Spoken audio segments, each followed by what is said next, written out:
3 billion human lives ended on August 29th, 1997. The survivors of the nuclear fire called the war Judgment Day. They lived only to face a new nightmare, the war against the machines.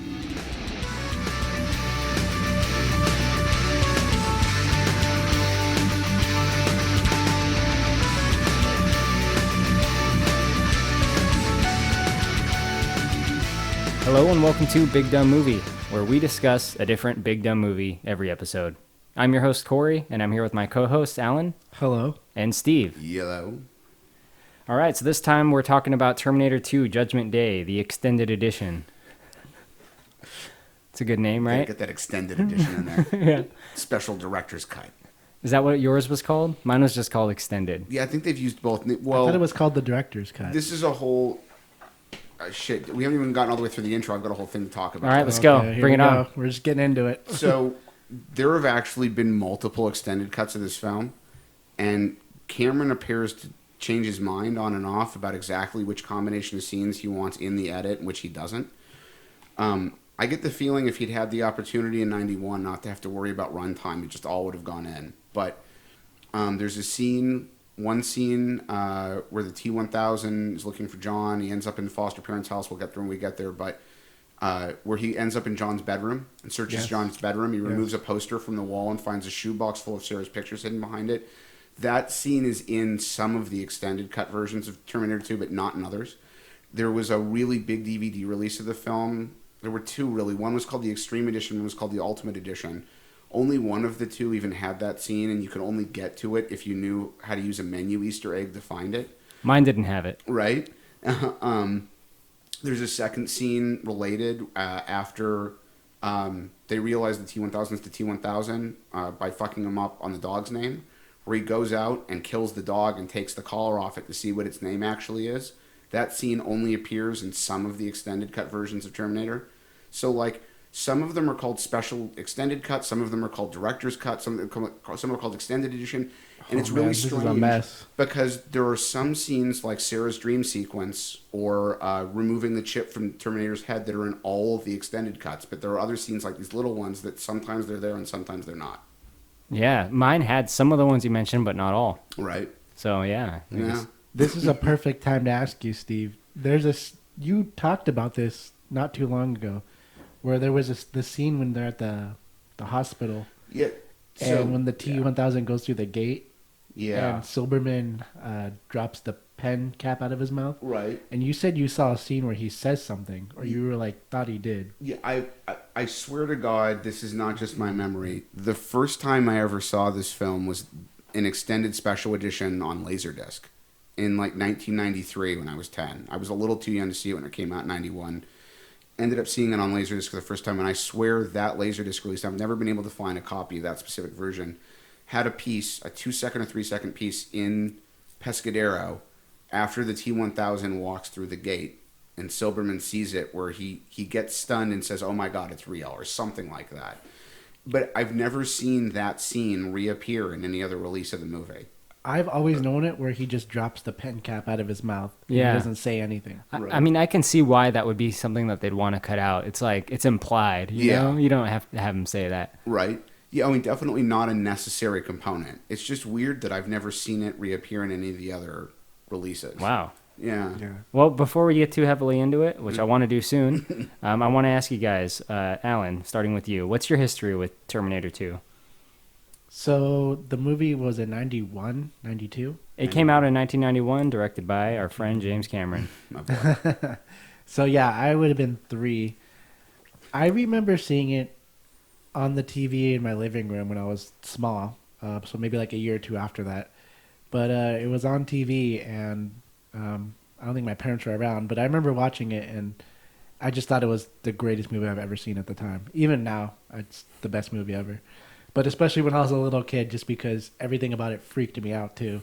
It was super creepy, I thought, at the time. And it still kind of is now, because basically the whole story is an apocalyptic, terrible future. So I remember watching it in my living room, and then as years went on, I saw it a bunch more times. Right on. Yeah, I also saw it as a pretty small kid, and I had the same feelings as you, where I thought it was like the greatest movie ever, even though it was wildly inappropriate for someone in Oh, my age absolutely. range. Because I saw it when it came out to VHS. My mom or grandma owned it. I remember watching it at my grandma's and my mom being around when I was about 7. And it was my favorite movie at the time as a 7-year-old. That's weird to think about. But my dad, he banned the movie for me because it's rated R. That was my first introduction to movie ratings, actually. I was like, what is rated R? What does that mean? But it basically means it was for grown-ups, is what I was told. That didn't last very long. I remember watching it shortly after that, maybe like the next year or something, because my mom just let me. And I've always loved this movie. I really like it a lot. Yeah, I love it. The whole use of the machines and technology, that just fascinated me. And it's even now, I love technology. And obviously I don't think it's really going to happen, but it's just a crazy story to think about. And just the story is pretty gripping about the machines and how technology takes over and Skynet and all that. What about you, Steve? What's your history with this one? Funny about your age and such, because I was 8 when the movie came out, and I didn't get to see it upon its release. But a friend of mine had been taken by his father, along with his older brother, who was 4 or 5 years older than us, to see it in the theater. And he showed up at school the Monday after, as they'd gone on a Saturday, and just raving about Terminator 2. I love Terminator. Blah, blah, blah. Like, for the next, 2 years afterward, he was a solid T2 person. Like, constant. It was the only movie he wanted to talk about. And I ended up seeing it in 93 in his living room. His dad was one of the first people I'd ever encountered that owned a Laserdisc player, and they'd purchased a copy of T2.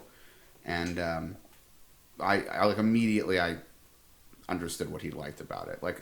Right away became one of my favorite films. Lots of thoughts about it since then, though. I mean, it's still one of my favorite films. I love T2.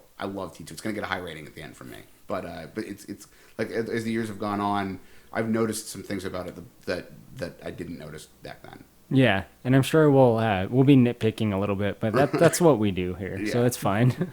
It's okay to nitpick, right? Right. Right, Alan? Yes. Right? Yes. Okay. Sir, yes, sir. All right, so let's talk about first the plot. Alan, do you want to give us an overview of the plot of Terminator 2 Judgment Day Special Edition or Extended Edition or Ultimate Cut or the Director's Cut? Or Extreme DVD. The plot. Okay. So the whole plot. Well, where do I start with the plot? I mean, Start with the it first seems one. easy Start with the first film. with the first film. Yeah, work your way so, into this one. So the whole plot with Terminator 2 and the first one, or these two and Terminator 2, is that in the future, I don't think they ever specify an exact year. 2029. 2029. Do they? Is correct.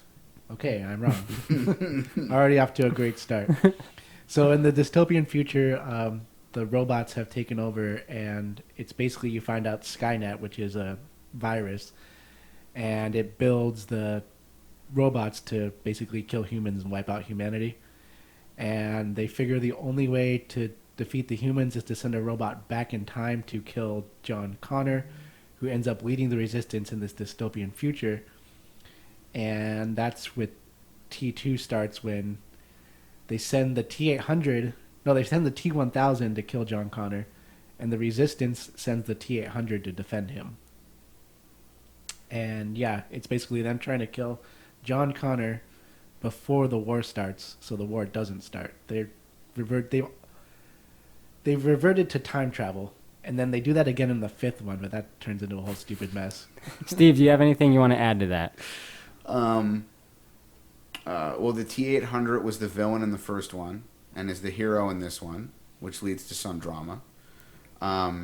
This film introduces a new type of robot, the T-1000, which isn't, I guess, robot feels like the wrong term for the T-1000. I know. I'll probably say it a lot, though, but... Yeah, like mimetic polyalloy. Polymimetic alloy. What the hell does that mean? Liquid metal. And I'm going to have a lot to say pretty much right off the bat about the T-1000 when we start talking about the first few scenes in the movie. You can talk about it whenever you want. Well, what do you got to okay. say about the T-1000? I love the T-1000. The T-1000's great. The T-1000, on multiple levels, makes no sense. The first level of which, it is well established in Terminator rules that only living tissue can go through the time machine? Yeah, How does- that is one big plot hole I agree with. Right? Like, how does something that's got no living tissue get through? At that rate, if the T-1000 can get through just by having an outer mimicked skin, then they could build all sorts of weapons that do the same thing. Or just have the T-1000 absorb weapons into his body and then take them through with them. Like, Bombs have chemicals, moving parts. It doesn't work that way. right? I But did they love do it. that They're hidden part. inside his chest, right? You know, but like, that's just it's a weird thing. It's a weird thing, That's fair. right? And this movie opens up on that dystopian future that Alan talked about, 2029 AD, where we see John Connor with quite a large scar on his face, played by a different actor than Edward Furlong. Michael Edwards. Oh, you know his name? Yeah. Oh, okay. Dude, I loved the beginning of this movie. And after this movie, the beginning of this movie is what I thought Terminator Salvation was going to be. And it kind of was That's because what everyone wanted. yeah, that's what I wanted. Everyone, when I saw T2, I was like, okay, that's cool. But now I want to see the future where they're actually fighting the robots, because the second one starts off like that, like you mentioned, where they show the future John Connor at the time. He's leading the resistance, and the machines are just crazy, and the T-800s are like killer robots, just lasers. They got the tanks, they got those flying like jet, whatever Right. they are. Yeah, the best depictions of the dystopian future are in this movie and the first one. I think Yeah. the ones in the first one are also good as well, because it shows it more from the human perspective of like what they have to do. It's just them like constantly hiding under trucks and like in sewers and shit, and it just looks completely awful. Like, what are they fighting for? Right. Because they're robots. I mean, they're better and faster, and they really try to portray it like a terrible future. Like, what are you going to do against a robot? I ended up rewatching the first one before rewatching the second one, just for the sake of doing it. And like, I was thinking the same thing. I probably hadn't watched the first one in 2 years or so, and the war scenes, especially, man, the restoration in that movie in high def is fantastic. The war scenes look really great, considering that movie's from '84 and was not made on a very large budget.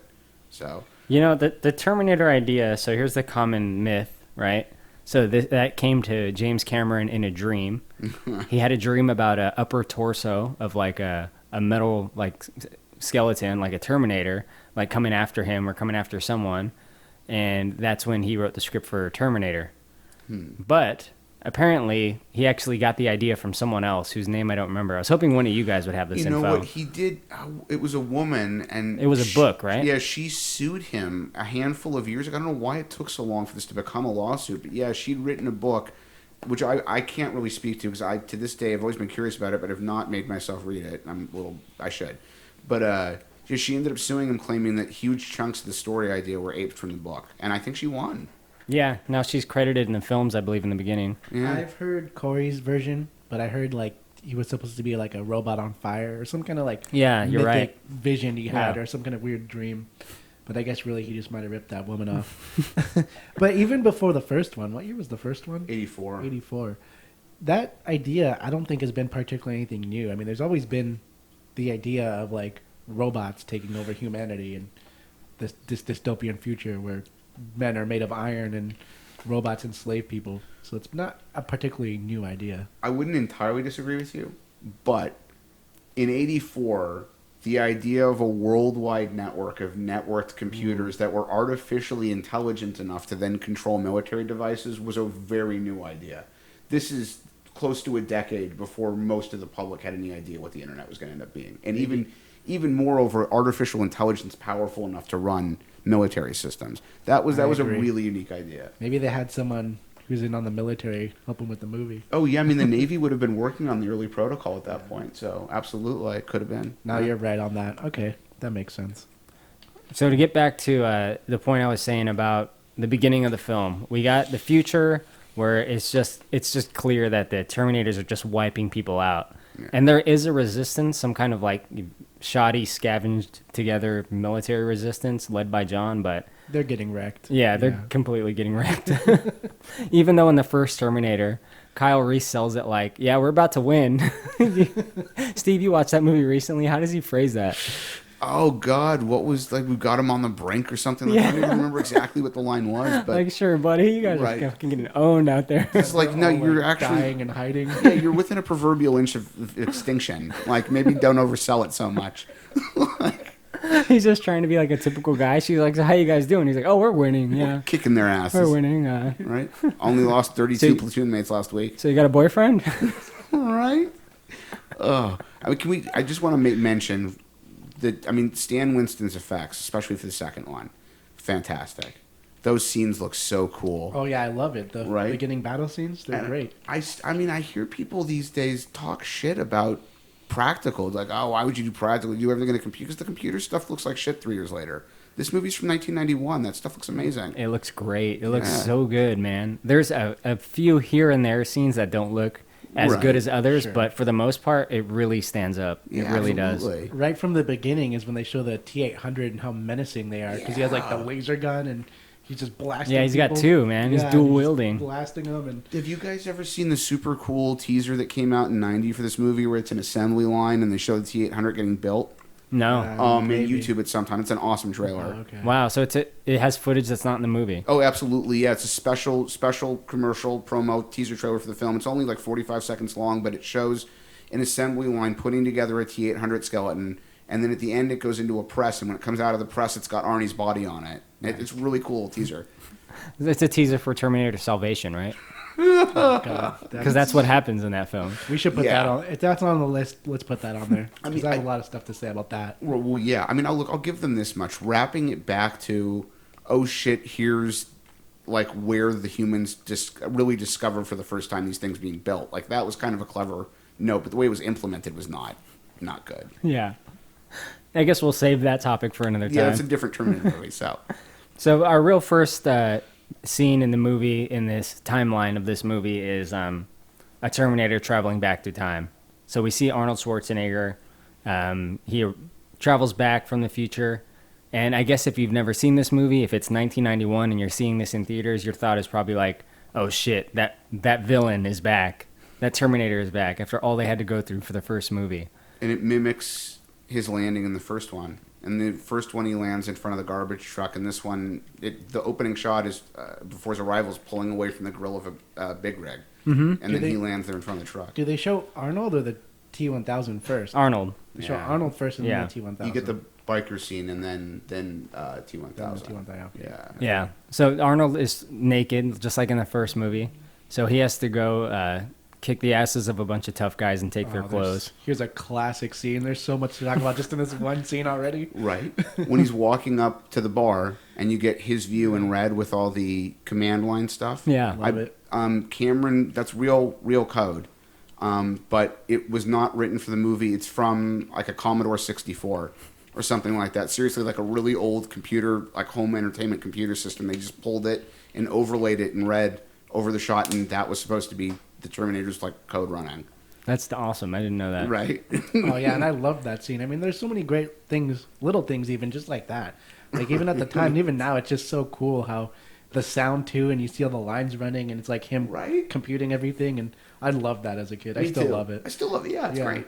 So just the little things. I mean, he goes into the bar to get clothes, to, like I said, to steal them from a biker, and to get a vehicle, I guess, and a weapon. Alan, you're a fan of this scene. Why don't you lay out this scene for us? So he rolls up to the bar, still completely naked because the Terminator doesn't have any perception of that or why it would matter. So you see him walk in, and then as he's slowly walking in his Terminator vision, you see everyone like surprised because it is like 6 foot naked dude just walking in. I love that scene, how everyone's like surprised and he just doesn't give a fuck. One of the waitresses looks at his dick and is all stoked. The chick at the jukebox loves it. Yeah. Yeah, the women are really happy about it. Yeah, They're so- playing Dwight Yoakam's Guitars and Cadillacs Yes. on the jukebox. My favorite country song of all time. Guitars, Cadillacs, hillbilly music, lonely, lonely streets that I call home. They have an anatomically correct Terminator. Yeah, why bother putting genitals on it? I mean, seriously, I'm sorry to take it there, but why? What difference does it make? Like, I understand they need to be able to pass as human, but when is it otherwise going to be naked in front of people? I was wondering how long it would take you, Steve. He brings up a good point, though. I'm sorry, but like, Terminator dong. I mean, it may as well look like a Ken doll. Who gives a shit? How often is it going to have its pants off? It doesn't need to use the bathroom. It's not going to want to have sex. What's the point of it? It needs to kill. Right? Yeah. I mean, if anything, a penis is going to be a distraction. Just don't bother. It is a distraction for a lot of people in the room, actually. Yeah, so that's a great scene because everyone's surprised. And he finally goes up to the group of bikers he gets to. And he looks like the leader, one of the guys, and he's like, I need your clothes, your boots, and your motorcycle. But he Yeah. basically tells him, like, I need your shit. And then Well, he singles him out because that guy is a match. He's, Yeah, you're right. He's like scanning everyone, looking for someone that is the same size as him, which Yeah. is like this huge guy. You're right, I mean, he doesn't look like it necessarily, but when you see him stand next to Arnold, you realize, okay, he's actually pretty big. Right. Yeah. And then that's a great scene when they laugh at him, obviously, because they're like, who the fuck is this guy? And the guy puts his cigar out on Arnold's chest, and when he doesn't flinch, that's when the Terminator grabs him. And there's a scene I saw about at that part that when he puts the cigar out on his chest, it was actually like a dime-sized, like, little plate over a prosthetic. So when he did that scene, that guy had to do that exactly on there, or he would have burned Arnold. Because it was just like the smallest piece just to, like, take the burn. Nice. Yeah, so luckily he didn't actually, like, put a cigar into Arnold's chest. All this time I thought that was real. Then he would have really got his ass tossed onto a stove, Yeah, so then the Terminator throws him into the kitchen, onto a hot stove. onto a hot stove. Some guy breaks the pool cue over him. I mean, Terminator just wrecks all these guys easily. Yeah, it's great. Like He the puts way a he knife into one guy's shoulder. the way he takes him out is like effortless to him. Like he picks up a guy by like the back of their collar and will just literally toss him out a window. Yeah. Like it doesn't take any strength. It's nothing to him. It's great. The greatest moment of that is later when he's in Pescadero with John, and the guards in the hospital are trying to stop him from taking Sarah, and he just picks one of them up and throws him into a window that's got like a metal covering on it, so hard that it bends the metal covering. I love that. Dude. Right? The He's way a that scene is Terminator. shot, it looks so good. Right? I love does. it. That's Oh, it's the exactly what he best. should be doing. But like, and I mean, at that point, he has, by the way, already promised John he won't kill people. That dude's dead. Yeah, You I can't. A agree. human being cannot get thrown into metal that hard and not die. Like, I have some bad news for you, John. right? Well, which leads me to going back to what we're really talking about. Why he's a Terminator? Why does he beat people up? Wouldn't he just kill all of them? Why bother throwing the guy? Just break his neck. That was my biggest problem with Salvation. And this one, I agree. But in the context of the whole movie, I don't think it's such a big deal. But it was a really big deal in 4 because that's what I thought the Terminators, that's what they should be. Well, his mission isn't to kill any of these guys. He's just like, I'm trying to get these clothes. I'm going to get rid of each person as fast as I can. I guess that's if probably they die, true. they die, whatever. I mean, I guess the moment that I always nitpick on is where he pins the one dude to the pool table with a knife through his shoulder, which is a funny moment. But like, yeah, but he fucked that why guy up. aim for his shoulder? Why not just put it through his back? I don't know. Or his skull. Right? Like, you yeah. still fucked him Yeah. up, though. Can you imagine a knife in the back of your I mean, hell shoulder? yeah, if you want, he's got those bionic hands. If he wants to, crush like, just grab his skull and crack, you know, just squeeze. It'll pop like an almond or a peanut, whatever. Like, But yeah, so Arnold wrecks these guys. And then the guy finally gives him the keys. He's like, take it. And he just throws him the keys. he tries to do the crucifix first. Oh, with the gun. With the Because he pulls gun. out a gun. Like, that's going And, to stop the Terminator. I think he was just trying to load it, but his hands were too burned. Well, maybe that's what it was. I'm pretty sure that was it. 'Cause I always Because his hands were like all fucking burned from the stove. You know, that's a really interesting way of thinking about it. You could very well be right, because I've always thought of it as he was so fucked up and scared in the moment, he just thought, I'm going to crucifix and see if he goes That away thought with has the never occurred to me. It's so interesting Interesting. getting other people's perspectives on these the little details. And then So- Arnold also steals his Harley Davidson Fat Boy FLSTF 1990. Can't let you take the man's wheel, son. Yeah. So he steals the guy's Fat Boy Harley Davidson, which is an iconic bike, which we'll see much more of later. Yeah, and then he, takes the shotgun from the guy that tries to stop him pretty easily. The one thing that I thought was kind of dumb was like the sunglasses. No, the song. Well, a Oh, little the bit. bad The design. song choice. Yes. It's a little corny now looking back. I never thought that as a kid. I never thought that scene was corny. I thought it was amusing for a long time, but yeah, the whole bad to the bone thing's kind of like, is that really necessary? Could you maybe not use that song? We get it. Yeah.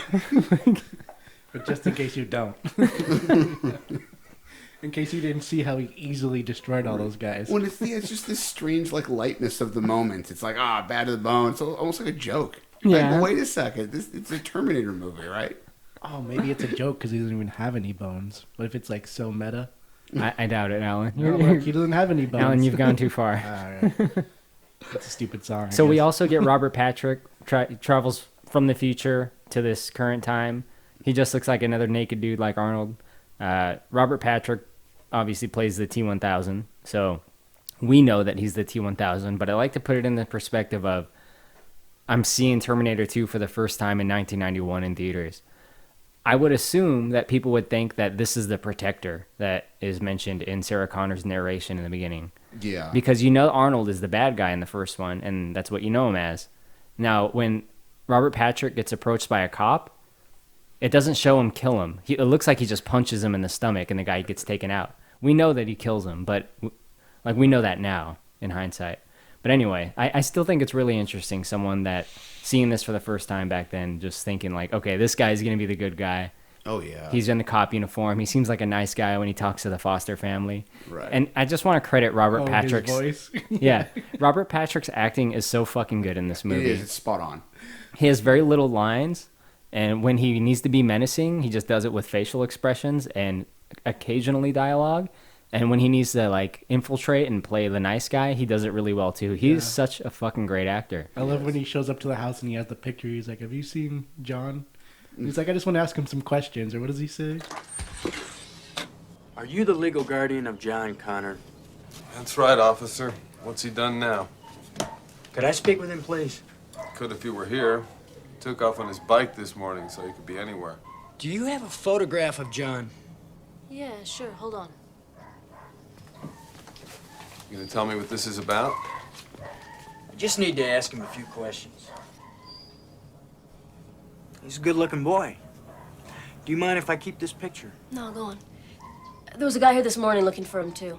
Yeah, a big guy on a bike. Has that got something to do with this? No.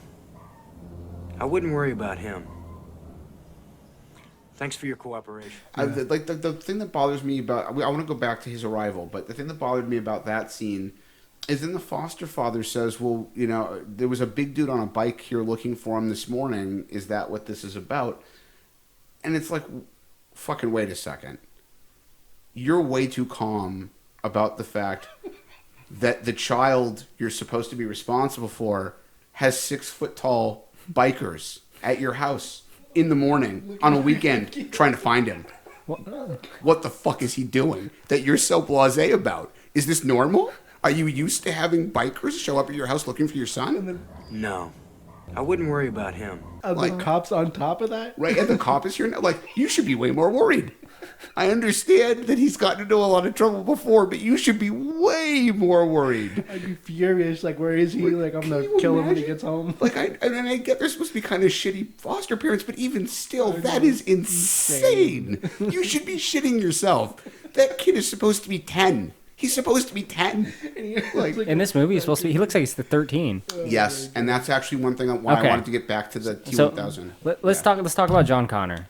And tie both in, because Okay. the T-1000 gets there and he knocks the cop, kills the cop.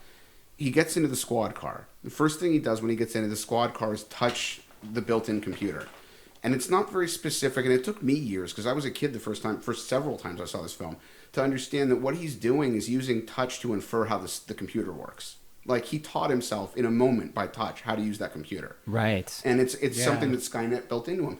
He then uses it. The reason he wants to know how to use it is because he's using it to look up John. So the first thing he does after touching it is he looks John up, and for a moment, on the screen in the squad car, you get all this information about John. It has his address. It has his date of birth, which is 1985. And then it has John's age, which is listed as 10. And in this moment, it establishes that John is 10, that he was born in 85, and also lets you know that the movie takes place in 1995. And he They lives do in not tell you at any point during this movie that the story takes place in 1995. Oh my the God. only way to know it is to infer it off of what the computer tells you at the beginning of the movie. And it does. And knowing that adds an entirely different layer to the story because you learn later on that Judgment Day takes place in 97. So this movie does not take place 6 years before Judgment Day. It takes place 2 years before Judgment Day. Wow. That is how pressed they are to stop it before it happens. That adds a huge sense of urgency that I didn't know about. Right? And it's so weird to me that he made no other effort anywhere in the film to make it clear. But that's, again, going back to what you said, your reaction, like, it doesn't make any sense because, number one, Eddie Furlong was clearly way older than 10. He was like 14 when they made the movie. He was actually And you can tell, you can actually also tell that he was at a weird, it's a weird thing to say, but at a weird point in puberty when they made the movie because you can tell they shot the film out of sequence because there are parts of it where he looks younger and his voice actually broke during production and they ended up having to overdub some of his lines. Yeah, you can tell when there's ADR. There's a lot of it. Right. Yeah. She's gonna blow him away. Right? Yeah, to try to hide that. There's points when they slow-mo him, but the Right. dialogue is like regular, like speeds. Right? and so yeah, but I mean, and that's a whole extra layer of shit. And John is only supposed to be 10, but Eddie's clearly older. And then also, you get to the point where you see him at home in Reseda, living with these foster parents. He's got a 2-stroke dirt bike, a motorized dirt bike, a vehicle that's capable of going 45, 55 miles an hour, if not faster. He's 10 years old. He's allowed to ride this thing on public roads. I knew a kid when I was in high school that was like 10 that had a little dirt bike too. Was he riding it around on the street? No. I mean, that's the thing that really weirds me. Like, At high I've seen, speeds? I knew kids at 10, 12 that had like a 50cc, 100cc bike they rode with their dads out in the middle of nowhere. Yeah, he had like a little 50, yeah. Yeah, but like you give a kid, a 10-year-old, this bike that he rides around. I mean, even if anyone who's ever been in the San Fernando Valley and Sherman Oaks, Reseda, near where this kid's supposed to, I mean, huge boulevards, tons of traffic. There's cops Oh my God. everywhere. I don't even like driving out there. Right? Can you imagine allowing the 10-year-old that you're responsible for ride a motorized dirt bike on Ventura Boulevard in Sherman Oaks? Fuck no. Why the fuck would they ever allow this to happen? Like, that's the weirdest story point to me. That kid should not have access to that bike. Steve, you need kids. That's all I got to say. You're in dad mode. You're in 100% dad mode. Alan, Hardest-ass dad I have a ever. question for you. Okay, keep going. What's your thoughts of John Connor? Like, so we get introduced to him here around this time in the movie. What is your take of this character as we're introduced to him? Well, the dirt bike, I thought it was way cool because we had the dirt bike, Yeah, when I was 10, I thought it was awesome. which is actually a Honda XR80. Yeah. It's a four-stroke dirt bike. The XR series was never made with 2 strokes, but later when they're in the scene, when they're in the wash, and throughout the whole movie, actually, when he's riding that dirt bike, they put a 2-stroke sound over that dirt bike for the dramatic effect. But that bike was never a 2-stroke. Movie ruined now. Thanks. Yeah. So now you know that that's not how the bike actually sounds. Oh my God, James Cameron, you fucking hack. Yeah. Right? But John Connor, the age what did Steve say? He was like 14. He was supposed to be 10. He's supposed to be 10. At the time, I didn't actually think of it at all. I thought, okay, whatever. He's supposed to be somewhere around that age. I always thought maybe like, 12, 13, give or take a year. That's what it Not seems like. nitpicking, yeah. Yeah. So I never thought about it. Even now, knowing that, I think it still somehow works. Like, yeah, there's some weird scenes, like you mentioned, where his voice kind of crackles when he says she's going to blow him away. Miles Dyson! She's gonna blow him away! Come on, let's go! Come on, let's go, let's go! Come on! Come on! Come on! Come on! Or like the other parts you mentioned. But overall, it doesn't really...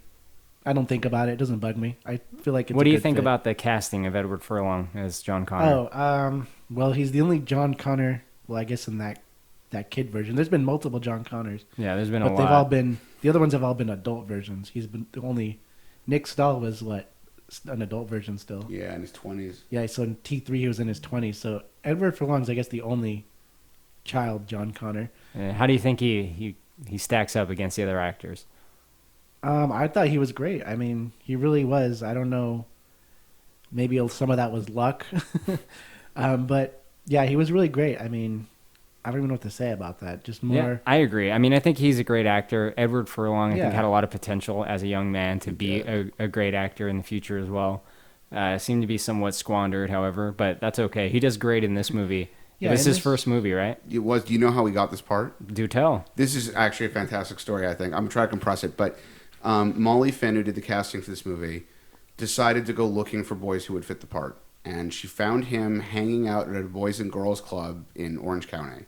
I think in Orange County, maybe in Pasadena. I think it was Pasadena. I think you're right about that. And she talked to him and maybe took a picture or two and went back and suggested to James Cameron that they give him an audition. And Cameron's immediate reaction was no chance whatsoever. Cameron was taking a very, very staunch position that they would not use a kid that did not have prior experience acting. Kind of like how fucking George Jake Lloyd. Lucas. Yeah. And because Cameron was Star Wars reference here. There it is. Cameron was concerned working with a kid that hadn't had any acting experience would be too difficult and they'd never get him up to speed for a project this big. And Molly kept pushing it and pushing it and pushing it to the point where they, I think, had arguments about it. Like, shut up about this kid. I'm not going to audition him. And she got him in eventually for one. I think Cameron initially was like, I'm still not interested. And somehow she pushed it to the point where Cameron saw Furlong again and said, you know what? I give in. You're right. He's perfect for the part. Let's use him. And that's how he ended up getting that part. And his career, that was 91, his career genuinely remained good all the way through the end of the 90s. He did a John Waters movie called Pecker. He did a big sci-fi movie called Brain Scan. I hope we're going to American History X. American History X, Detroit Rock City. Yep. You know, and it's amazing just in the last 15 years, really, that I mean it sympathetically. He's taken a real dive. I feel bad for the guy. I think it was all downhill from the Crow movie. Yeah, absolutely. And I mean, he was in something in the last couple of years, and I've seen pictures from the set, and he looks real worn out. And like, you look at his headshots from as recently as 10 or 12 years ago, and it's like, wow, that happened so quickly. Yeah, I mean, he looks like a meth addict, let's be honest. Yeah. I don't know if he is. Well, but it's weird because he looks like a meth addict, but with a 100 pounds of weight on him. And it's like meth addicts usually go the other direction. Right. You're right. Yeah, you have the more current, like with the weight gain, yeah. Right. But I wonder if maybe that's messed up. Post-sobriety weight gain. I don't mean that to be shitty either. I'm just curious, you know, like... What the fuck you trying to say? Right.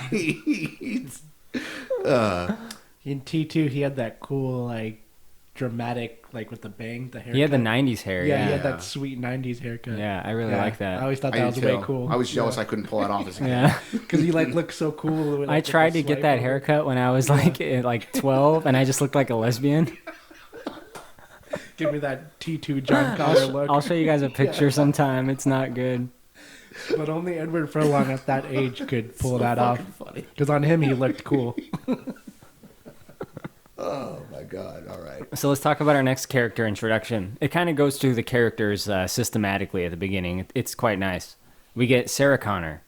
Sarah Connor is locked up in, what, Pescadero? Pescadero State Mental Health Facility, which I do not think is actually a place.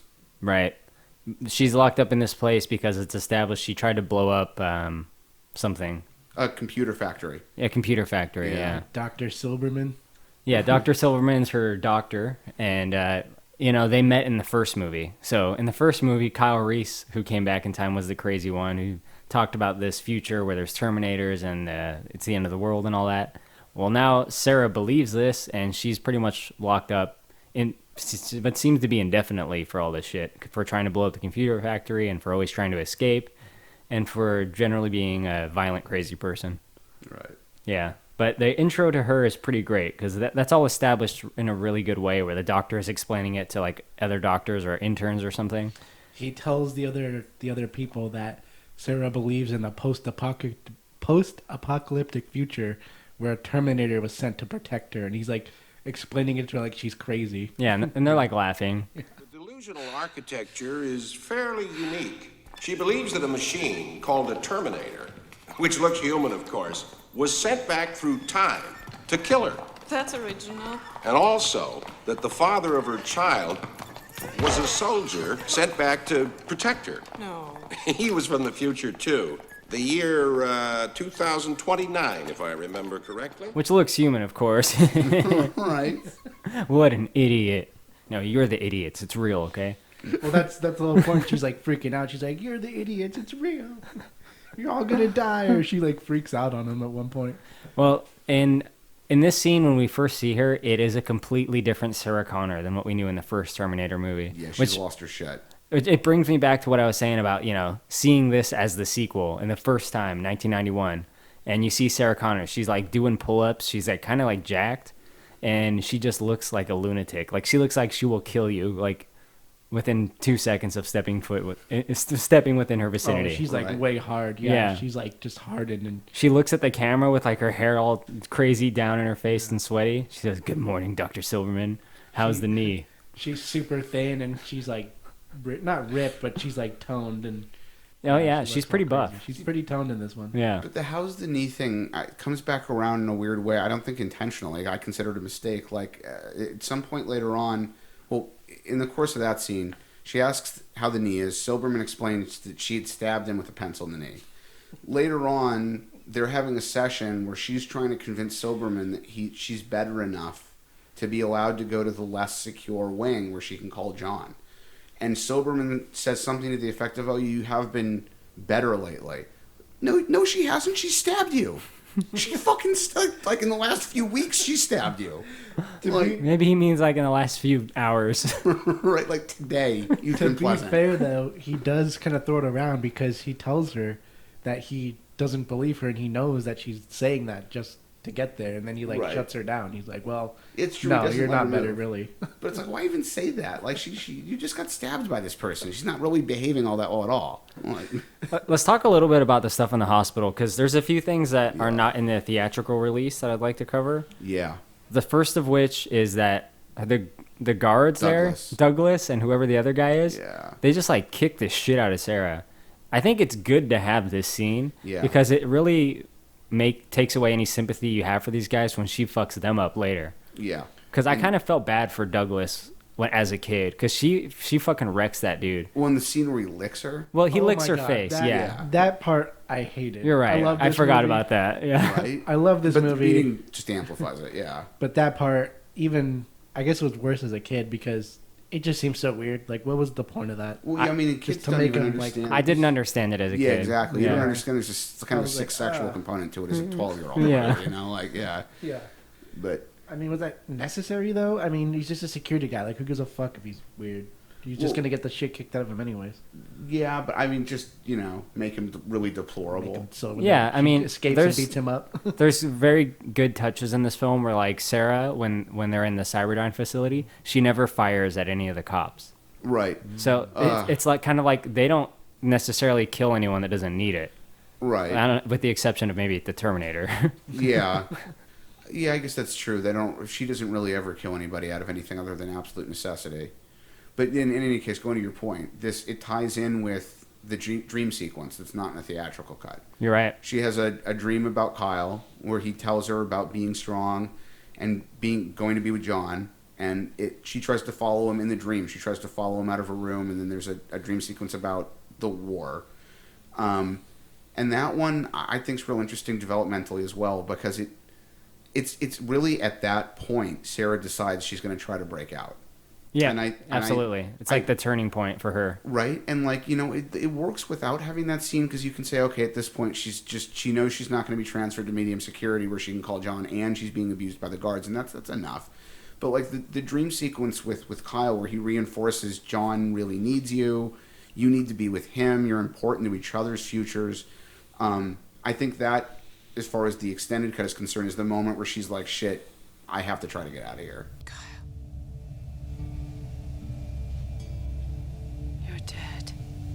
Where's our son, Sarah? He took him away from me. He's the target now. I know. He's all alone. You have to protect him. I know. You tell me how I'm supposed to do that. He doesn't even believe me anymore. I've lost him. You're strong, Sarah. Stronger than you ever thought you could be. On your feet, soldier. I love you, Sarah. I always will. I need you. I'll always be with you. Remember the message. The future is not set. There is no fate but what we make for ourselves. And it's good for me, in my perspective now, to see Sarah and Kyle again. Like, it was kind of like meaningful to me to see that one the first time I saw the extended cut. It's like, oh, That because I really kind of liked that story, and it's like Michael Biehn said in an interview once. He said the first Terminator, in my opinion, the underlying story is a love story, right? Which it is, between these two people. And he said he was actually glad that this got cut out of the second one because he says it kind of messed up the pace or something like that. He said it was a little jarring to see that, but I really appreciated it for what it was. Yeah. I could see why it was taken out of theatrical cut, though. Yeah, I mean, it slows it down by just enough, and it isn't completely necessary. So you're trying to get running time down, and it goes. Yep. Absolutely. But is there anything else in the hospital we need to talk about before we get to her rescue later on? You mean not prior to the point at which, yeah. Well, let's talk about the Galleria. The Galleria? Galleria. Actually, no, you know what? Before we get to the Galleria, I just wanted to say one thing before I forget. John Connor hangs out with Budnick from Salute Your Shorts. Yes, I knew you'd remember that show. I refer to him. I don't remember that actor's name. I refer to him as Budnick. And yes. Like 40% of the people I say that to are like, "What the fuck is a Budnick?" And I'm like, "You never watched Salute Your Shorts?" Like, oh ugly? my god, Come it makes on. me want to fart. It's I hope we never part. Now get it right or pay the price. Oh god, I mean, The Awful Waffle is one of the best things ever been on TV. Trevor Eister, I think his name is, the guy that played Sponge. He liked one of my Facebook pictures and commented on it because I was wearing a Camp Onawana shirt. Nice. Yeah. The redheaded kid Budnick was also in a movie with John Lovitz called Mom and Dad Save the World. It should be on our list. It was awful. Yeah, you know what? I vaguely remember that and hearing about how bad it was. I think I saw a review about that or something. But yeah, anyway, Budnick. So let's talk about the Galleria. The Galleria? The Galleria is the mall that they go to, which is, I think it's the Sherman Oaks Galleria, right? The Sherman Oaks Galleria. There is still a shopping center on that piece of property, but not the one that was there when the movie was made. It's different now? It's a different mall it's now. way It's got different. mostly outdoor now. It's got an ArcLight movie theater in it and some new restaurants. That original shopping center got wrecked around 2000-ish. The outside of it looks like the Northridge Mall. Yeah, they're not too That's far apart. exactly what I told Steve. Yeah, when I was watching that scene, I was like, that looks like a lot like the Northridge Mall. At least the exterior. Yeah, and that piece of property, at least at that point, was owned by the same company as the big Topanga Mall near York and a bunch of others. But yeah, it was the old Galleria, and that I used to spend a lot of time hanging out in there. That was a great arcade. It was a real arcade. It was a great arcade. Really? Yeah. Did that game really exist? The one where John Connor's flying the plane? Oh yeah, Afterburner. Yeah, I used to play that game all the sick. time. That same Afterburner one that he was sat in the movie? That was a real you can't game. probably find it one really now, did but move. They used to have that. There was a sick. stand-up version of it with a control stick that was way more common. But that absolutely That did was exist. a real game. I had a mental map in the early 90s of which West Valley arcades, because I grew up in Woodland Hills. I had a mental map of which arcades in the valley had that version of Afterburner, specifically so that I could make a point when I got the opportunity to go to an arcade to go to one that had it. Like I remember playing Primal Rage for the first time in the arcade that used to be in the Topanga Mall. But garbage, right? But yeah, that did exist. It was fucking awesome. There was also a much newer variation on it when they came out with F-Zero GX or whatever it was called for the GameCube. There was a version of it. They actually had at the Golf and stuff in Camarillo at one point. That had a big pod you would sit in and it would swing around and move while you drove. It was awesome. Nice. Quick notes. The whole thing, as we mentioned, is supposed to take place in the valley. Yes. John lives in Reseda, and Steve mentioned when he pulls up the T1000, pulls up his information, the street actually does not exist. Yeah, Almond Street, I think, is what it is. And that's not a real... Like, Reseda is a real place, but Almond Street does not So exist. he lives in a That fictional I should say. street in Reseda. So you can't really go to John's house? No, You can go to unfortunately. the city or like that general area, wherever it may be, but the street's not real.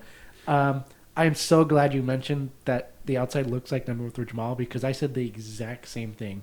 It takes place at the Sherman Oaks Galleria, but there's a couple scenes, I think, towards the beginning of the whole part with the mall where it looks like the Northridge Mall. Yeah, they must have shot some of it out there. Yeah, I'm convinced. And you know what? There's a point when Arnold Schwarzenegger pulls over with John and he says, "Time out, stop the bike." Mm-hmm. And they pull into an alley. Dude, it looks like Behind Our Work. You know what I'm talking about. Oh, no way? Yeah, I'll pull it up after we're done with this podcast. Yeah.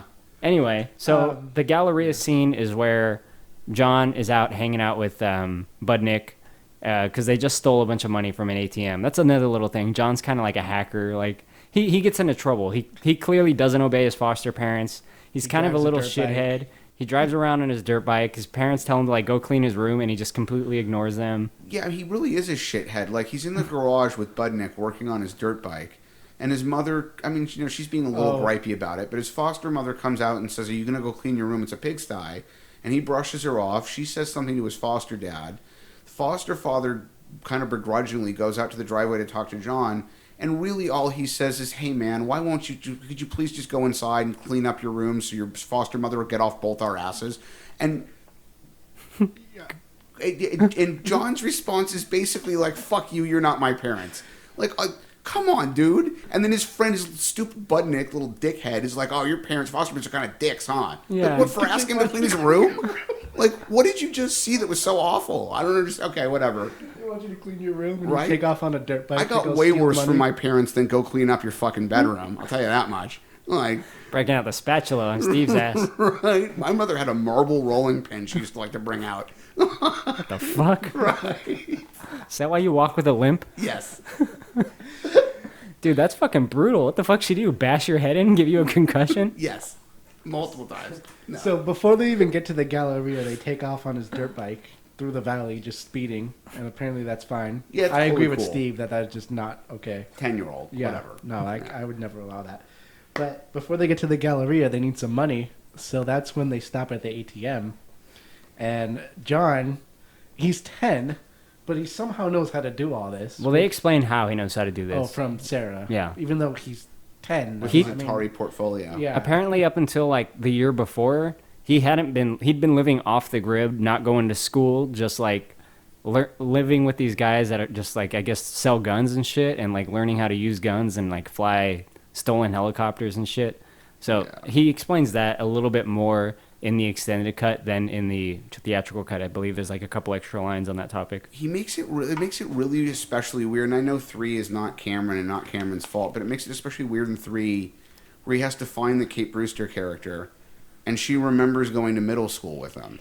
And it's like, what, during the 8 months of his entire childhood he was actually in school? Yeah. Because after the end of T2, he's definitely not going back to school. Like... I wait to believe this is some kind of magical ribcage.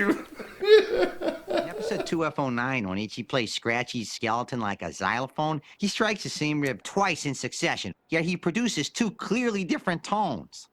I mean, what are we, to believe that this is some sort of a magic xylophone or something? Boy, I really hope somebody got fired for that blunder. God damn it, I knew I'd get there eventually. So they hope someone got fired for that blunder. Still stuck in that dungeon.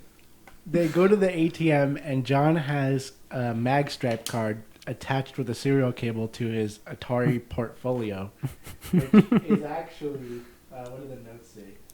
Oh, it's the world's first palm-top computer. It was 89, and it's like 240 by 64, like this really tiny, shitty black and white screen. Yeah, it's like a calculator screen. Yeah, like a calculator screen. And John hacks the ATM. It makes no sense, though. It just, like, pulls a random PIN number somehow. Why would the ATM be retaining the PIN numbers? You know what? As a kid, it made total sense to me, though, because I thought that what you needed to get money out of an ATM was a PIN. Yeah, no, absolutely. The first several times I saw this film, I'm like, oh, okay, that seems like something. Yeah, you just put in a PIN. If you put in the right PIN, you get money. Right? This scene is a perfect example of it. Looks just real enough. Right. Where you can pass it off, but unless you start thinking about it.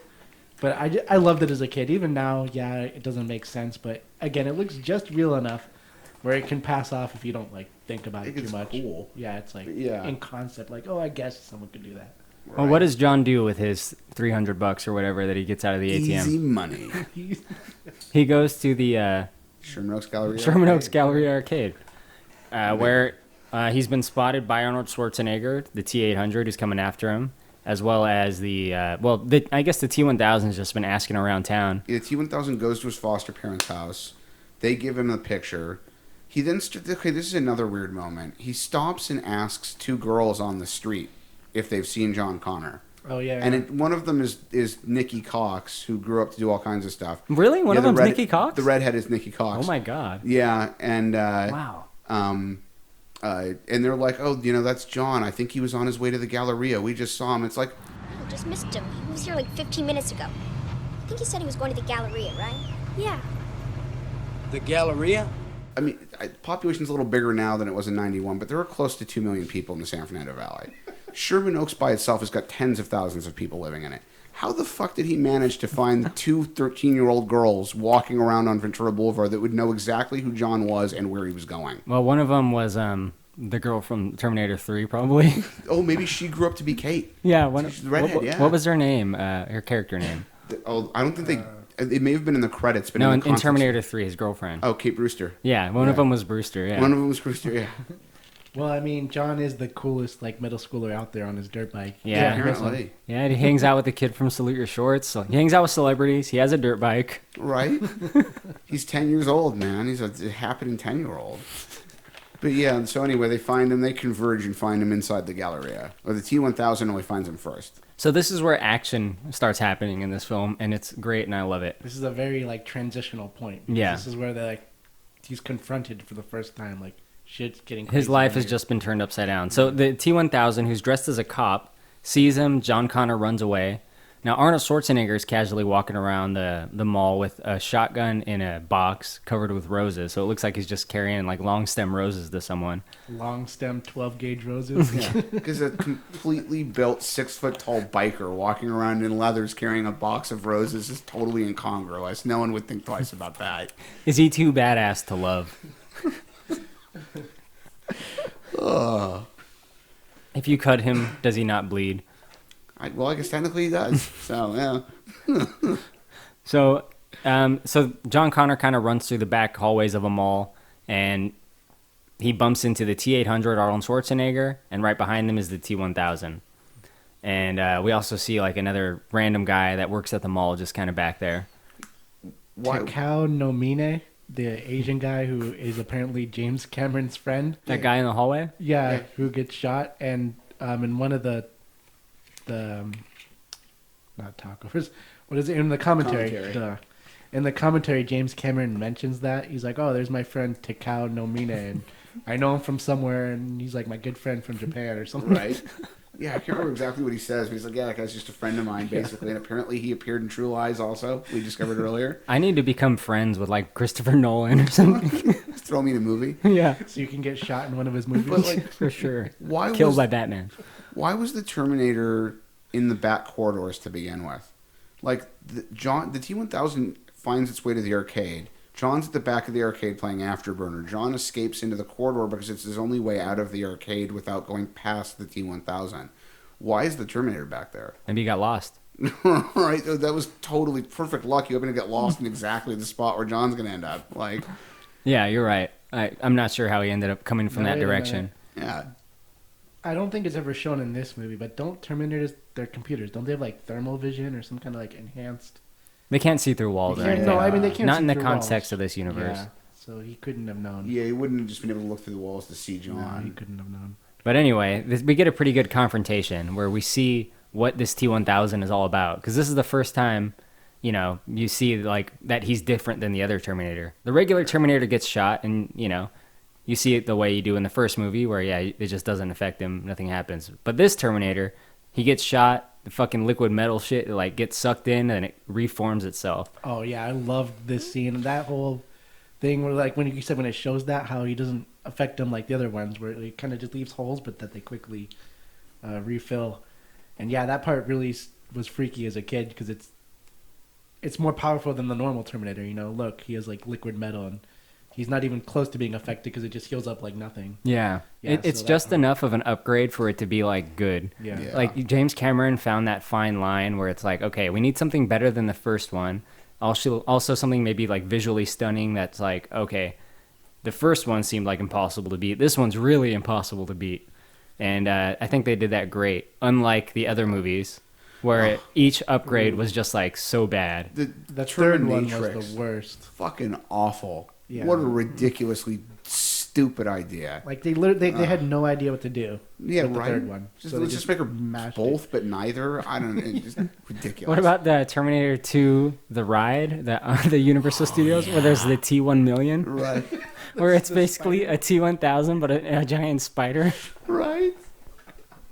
That's what they should have used in Wild Wild West. You know what? That movie was actually pretty good. It was directed by James Cameron as well. And it had Edward Furlong and yeah. Arnold Schwarzenegger. That ride was cool. It was, for those that don't know, it was a Universal Studios Hollywood ride that was basically like a 3D ride, kind of like Captain EO at Disneyland, but it had some built-in live action stuff. Like Arnold Schwarzenegger would like run through the crowd, but it wasn't him, of course. It was just a guy with the sunglasses. Schwarzenegger somehow managed to be so broke in the early 90s he was actually performing in the show at Universal. Nah. Right. No, that guy was planning his world takeover at the time. Made it all the way to governor.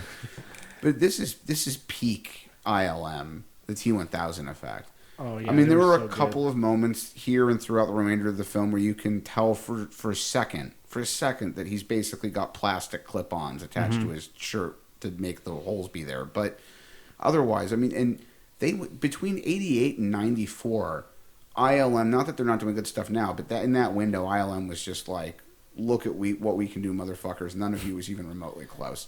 I mean, The Abyss, Terminator 2, Jurassic Park. They were just like, fuck everybody else. Look at this. The Abyss was the other James Cameron film, right? Yeah. Yeah, that's the underwater one. Yeah. Yeah, that I watched the video on that, and which is really good, by the way. Fascinating. A lot of the technology that was invented for that movie Yeah. was used in this movie on the T-1000. There was like a liquid face effect that they had to completely invent. Right. And yeah, that's why they use it in this. Oh, yeah. Yeah, I mean, and they did a crazy effect to make... There was a huge tsunami scene, and they made the wave look incredible. It was just... I don't know what was going on in ILM during that period of time, but it's like everyone was just at absolute peak. A lot of drugs. Right. No, even from the start, just like Steve mentioned, when he first gets shot, the first time you see the effect, I was just blown away, because it only gets better from there throughout the whole movie. But even the first shots, when you see the holes and they refill, that just blew me away, and it still looks good now. Absolutely. Yeah. So we get a pretty good chase scene after this. I'm not really a guy that likes chase scenes, but I like every chase scene in this film. And actually one in the next film too, but that's for another time. So the chase scene is that they leave the mall, like John runs away while the Terminators have a hand-to-hand fight, which is pretty brief, but you can see that the T-1000 kind of overpowers him. He basically tosses him away and then runs after John. And the T-800 runs after John as well. They all get in their respective vehicles and they kind of drive through the valley a bit. Steve, you want to expand on this chase scene a bit? John makes it to the garage, gets on his dirt bike, manages to make it out onto one of the major boulevards. I think he pulls out onto Sepulveda. And the T-1000 jumps back in a squad car chase. Terminator gets on his Harley. And John eventually makes his way in an attempt to get away from the T-1000 back down into the LA River. The T-1000 actually hijacks someone's oh, that's right. big He takes rig. the tow truck. Or big rig. He runs through the parking structure trying to catch John, can't catch him, and then ends up stealing the truck to try to go after him with. John ends up in the river, and then there's a point, probably one of the most infamous stunt scenes in the movie, at a bridge somewhere in that part of the valley at Plummer. I can't remember what intersection it is, but it's definitely Plummer and something, where the T-1000 uses a bridge over the LA River to drive the truck down into the bridge, 40-foot drop, trying to follow John. It's such a good stunt. It really is. It's a fantastic stunt. The only thing that in the last few years has begun to bother me is that traffic doesn't flow that direction on a bridge. So he would have had to stop and turn it toward the side of the bridge and then back all the way up to get the acceleration and then go off. And they don't really... And even then, that's kind of a nitpick, though, you know? I mean, it's a nitpick, but it's weird that... Anyway, but yeah, and then he manages to land the truck, and he starts chasing John through the LA River. The Terminator is up on surface streets, but he can see this happening down, so he's trying to find a way to get down to where they are. And eventually, he launches himself over an overpass and a divider, a kind of cement divider to divide the water. He rides down into the river after them. That's not a huge scene where he drives the motorcycle, right? the big Harley. And he slams it into the ground except for about 4 seconds while the Terminator, in quotations, is riding into the river. It's actually very obviously his stunt double. Yeah. So now we've got a hijacked, semi. We've got John on his dirt bike. And we've got the T-800 Terminator on his stolen Harley. But they're all speeding down the LA River, which, again, to Steve's other point is, how did nobody see this? How did nobody call the police? How did nobody notice? There's a police department off of Van Noen like 2 miles from where they're supposed to be. Can you there are imagine cops if you all over saw- the place in that If you neighborhood. saw that in the LA River, if I saw Yeah. a dirt bike, a What would I do? semi-truck- Pick up my car phone and make a call to the cops? In 1995, I guess it's supposed to be. Yeah. I mean, yeah, that's just such a crazy scene to think about. They're all just speeding down the LA River. Yeah. It's good, though. No, it's great. Eventually, the T-1000 crashes, and John and the T-800 get away. He runs the truck through a kind of tunnel in the LA River at one point. It chops the roof of the truck off, and it turns it into a convertible. And it's kind of similar to how they had to jack up the trailers in the first Fast and the Furious in order to get the Civics under them without destroying them.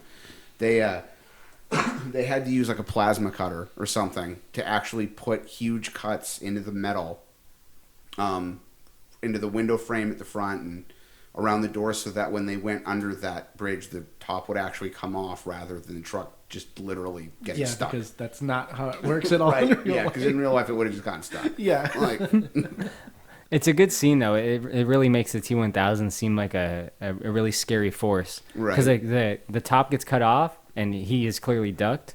But when you look at it, you don't see anyone there. Like, oh, okay, it must have taken him out. But then he pops up, and then he just like pushes all the glass out of the way, which is like, I don't know. To me, it's cool. Like it's a pretty good moment. Right. Yeah, and then he ends up blowing up the truck, or Arnold shoots the truck to blow it up, and then that's when they show another cool effect, because after the fire, you think the T-1000 might be dead, but then you see his liquid form like come out of the fire. Yeah, the transition between the liquid form and the human form is pretty good too. It is. Yeah, I love that. And the liquid form, it doesn't look perfect by today's standards, but I think it looks good for what it's conveying, like a liquid man. Like I think it looks completely serviceable. Oh yeah.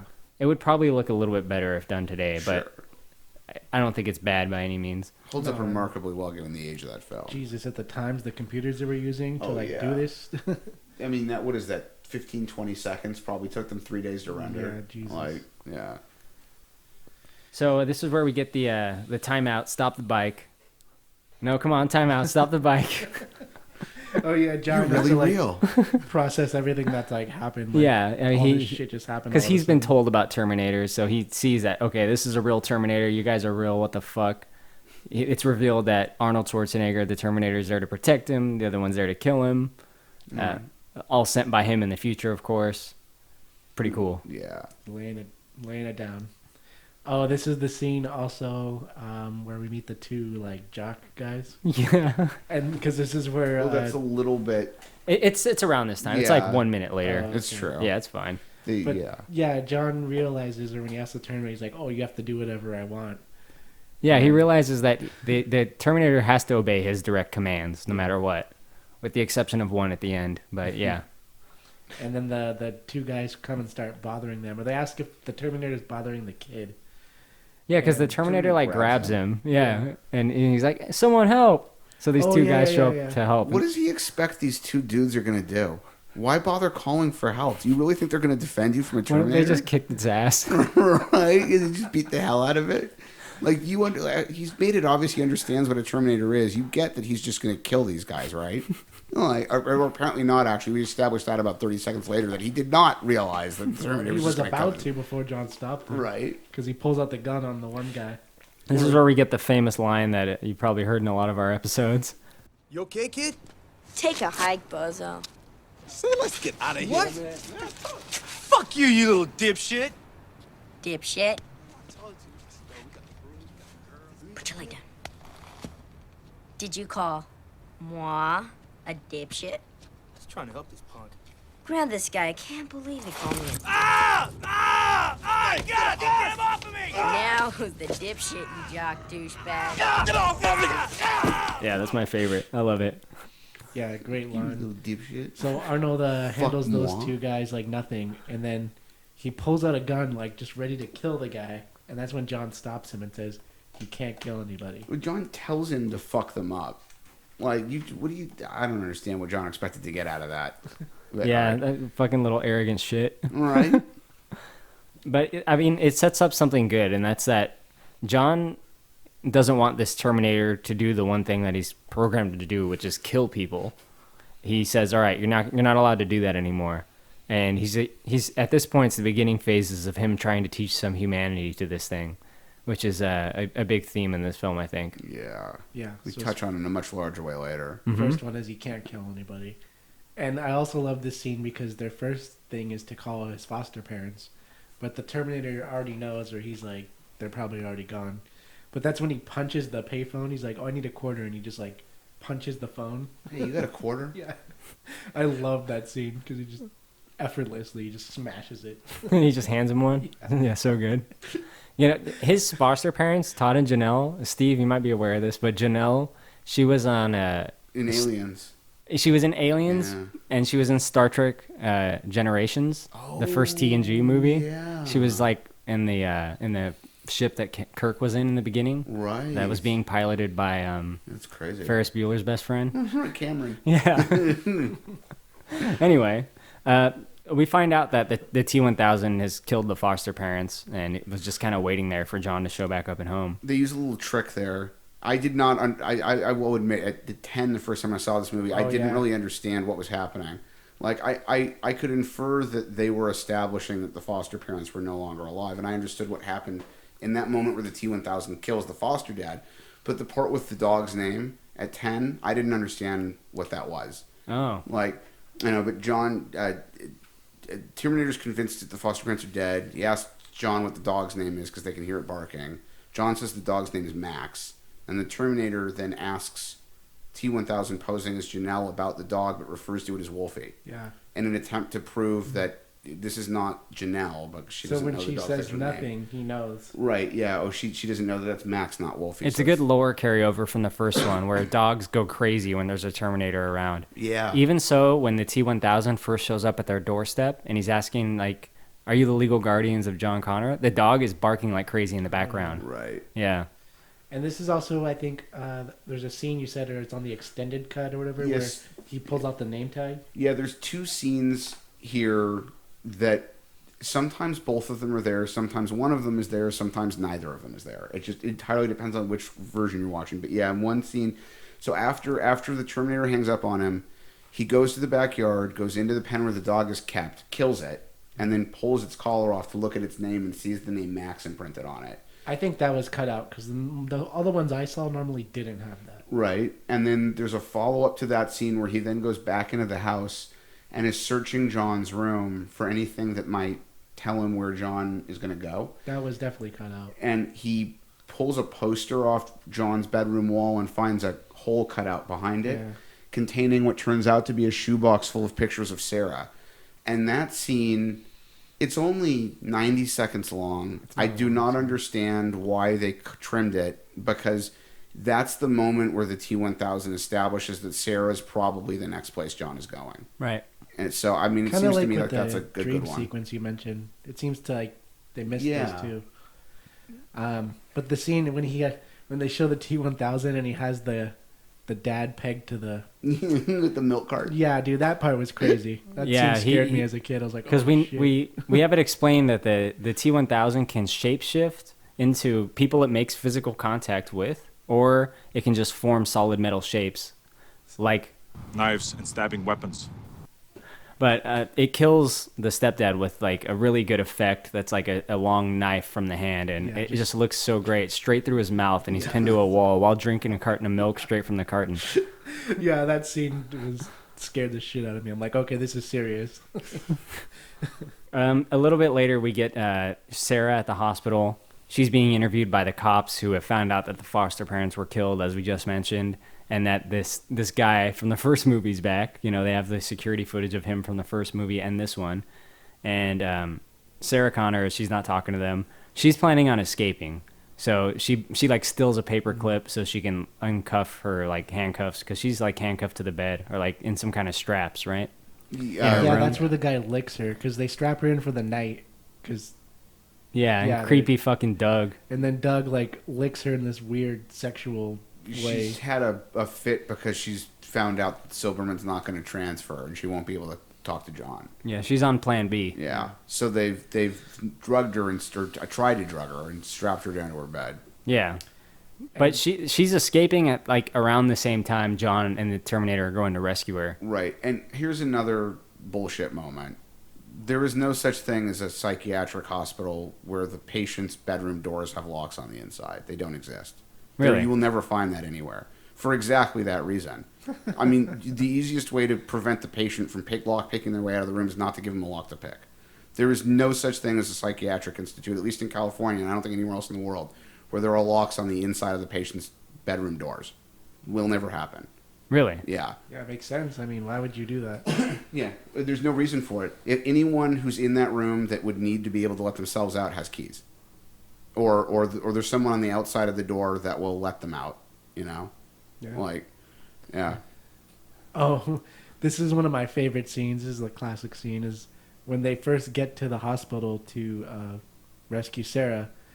They pull up and the security guy's there, and the Terminator just pulls out his gun and immediately starts shooting the guy's knees. Yes. Yeah, he blasts his guy's knees, and then that guy's never walking again. Yeah, John freaks out, and the Terminator's response is, "He'll live," which I loved. That scene gets me. Visiting hours is 10 to 4, Monday through Friday. What the hell are you doing? You son of a bitch! You shot me!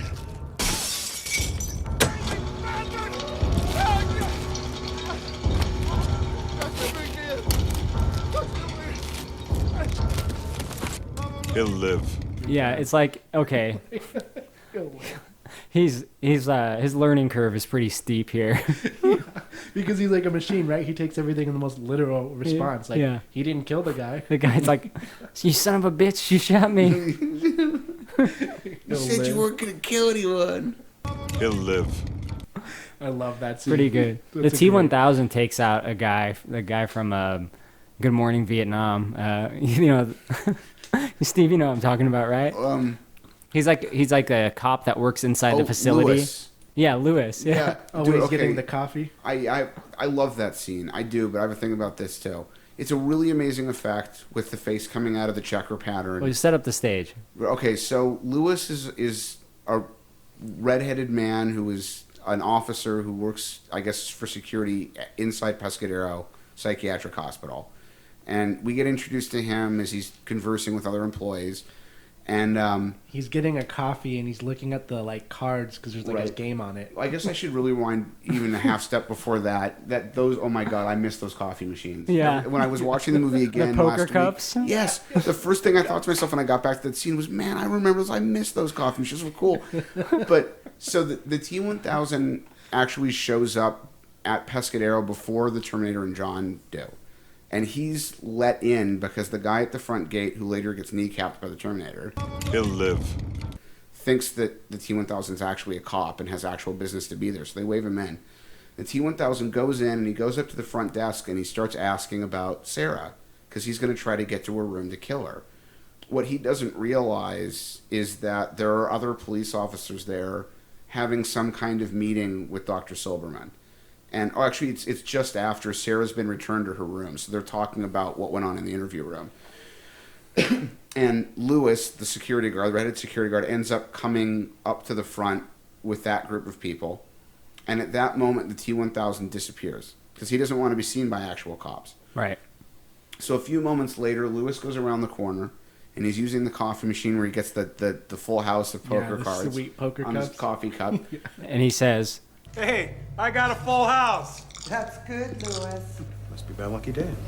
"It wasn't your lucky day, buddy." Right. So the T-1000 has melded itself into the floor, which is a black and white pattern vinyl on top of probably cement.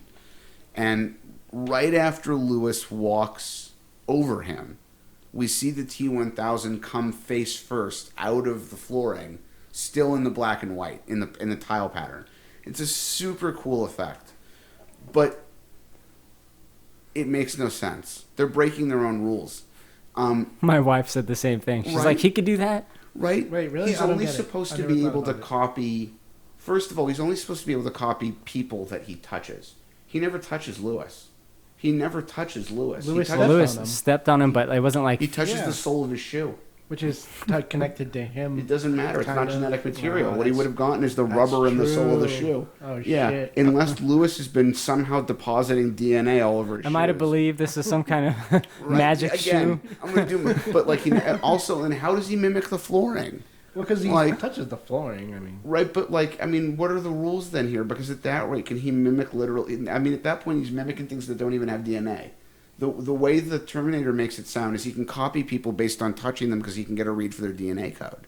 Or he can form solid metal shapes. Or he can form solid metal shapes, but he can mimic the flooring with no real explanation. And I could see how he could mimic the floor, but maybe not blend in with it so seamlessly. Right, maybe it would look like a puddle, you would think. Okay. You know, and then on top of it, then the only part of Lewis he actually makes any physical contact with is his shoe, and somehow now he can be Lewis. I don't understand. Now, the one thing I will give them. This is a cool touch, and they actually have 2 other scenes where they use the same method of making it work. I know what you're gonna say. Right, the actor who played Lewis had a twin brother. In the moment that the T-1000 kills Lewis and becomes Lewis, it's actually the original actor playing Lewis and his twin brother looking at each other, so that they could pull it off without needing to use the mirror effect. Yeah. Yep. Now, before we'll get back to Lewis.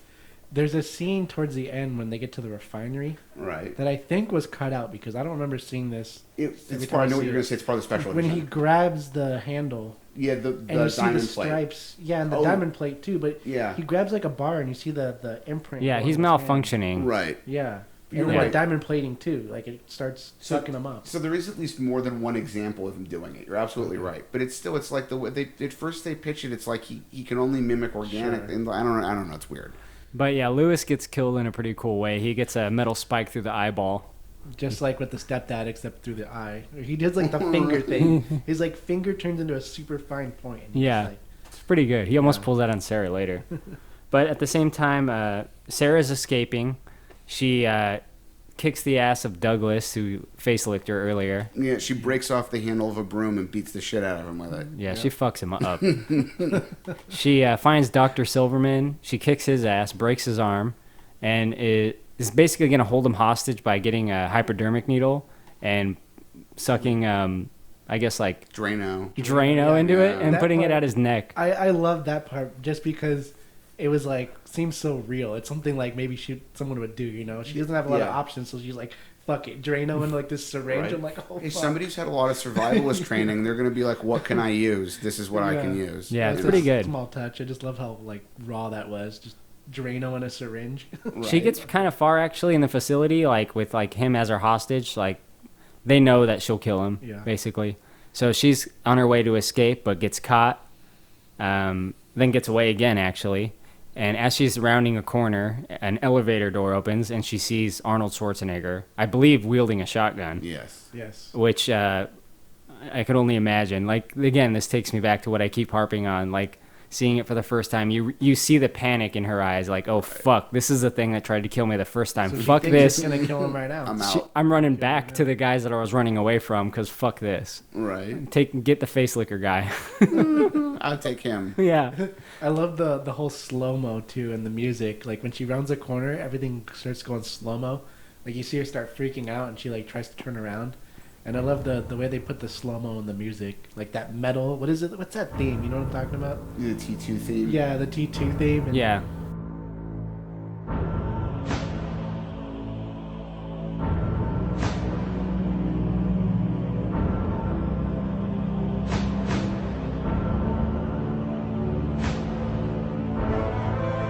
That's another thing we can get to since I will probably forget is I love the score in this movie. Yeah, it's great. It's so good. I mean, I liked it in the first movie too, but it's really good in this movie. In every scene, it just like really empowers it. It adds a lot to the movie, I think.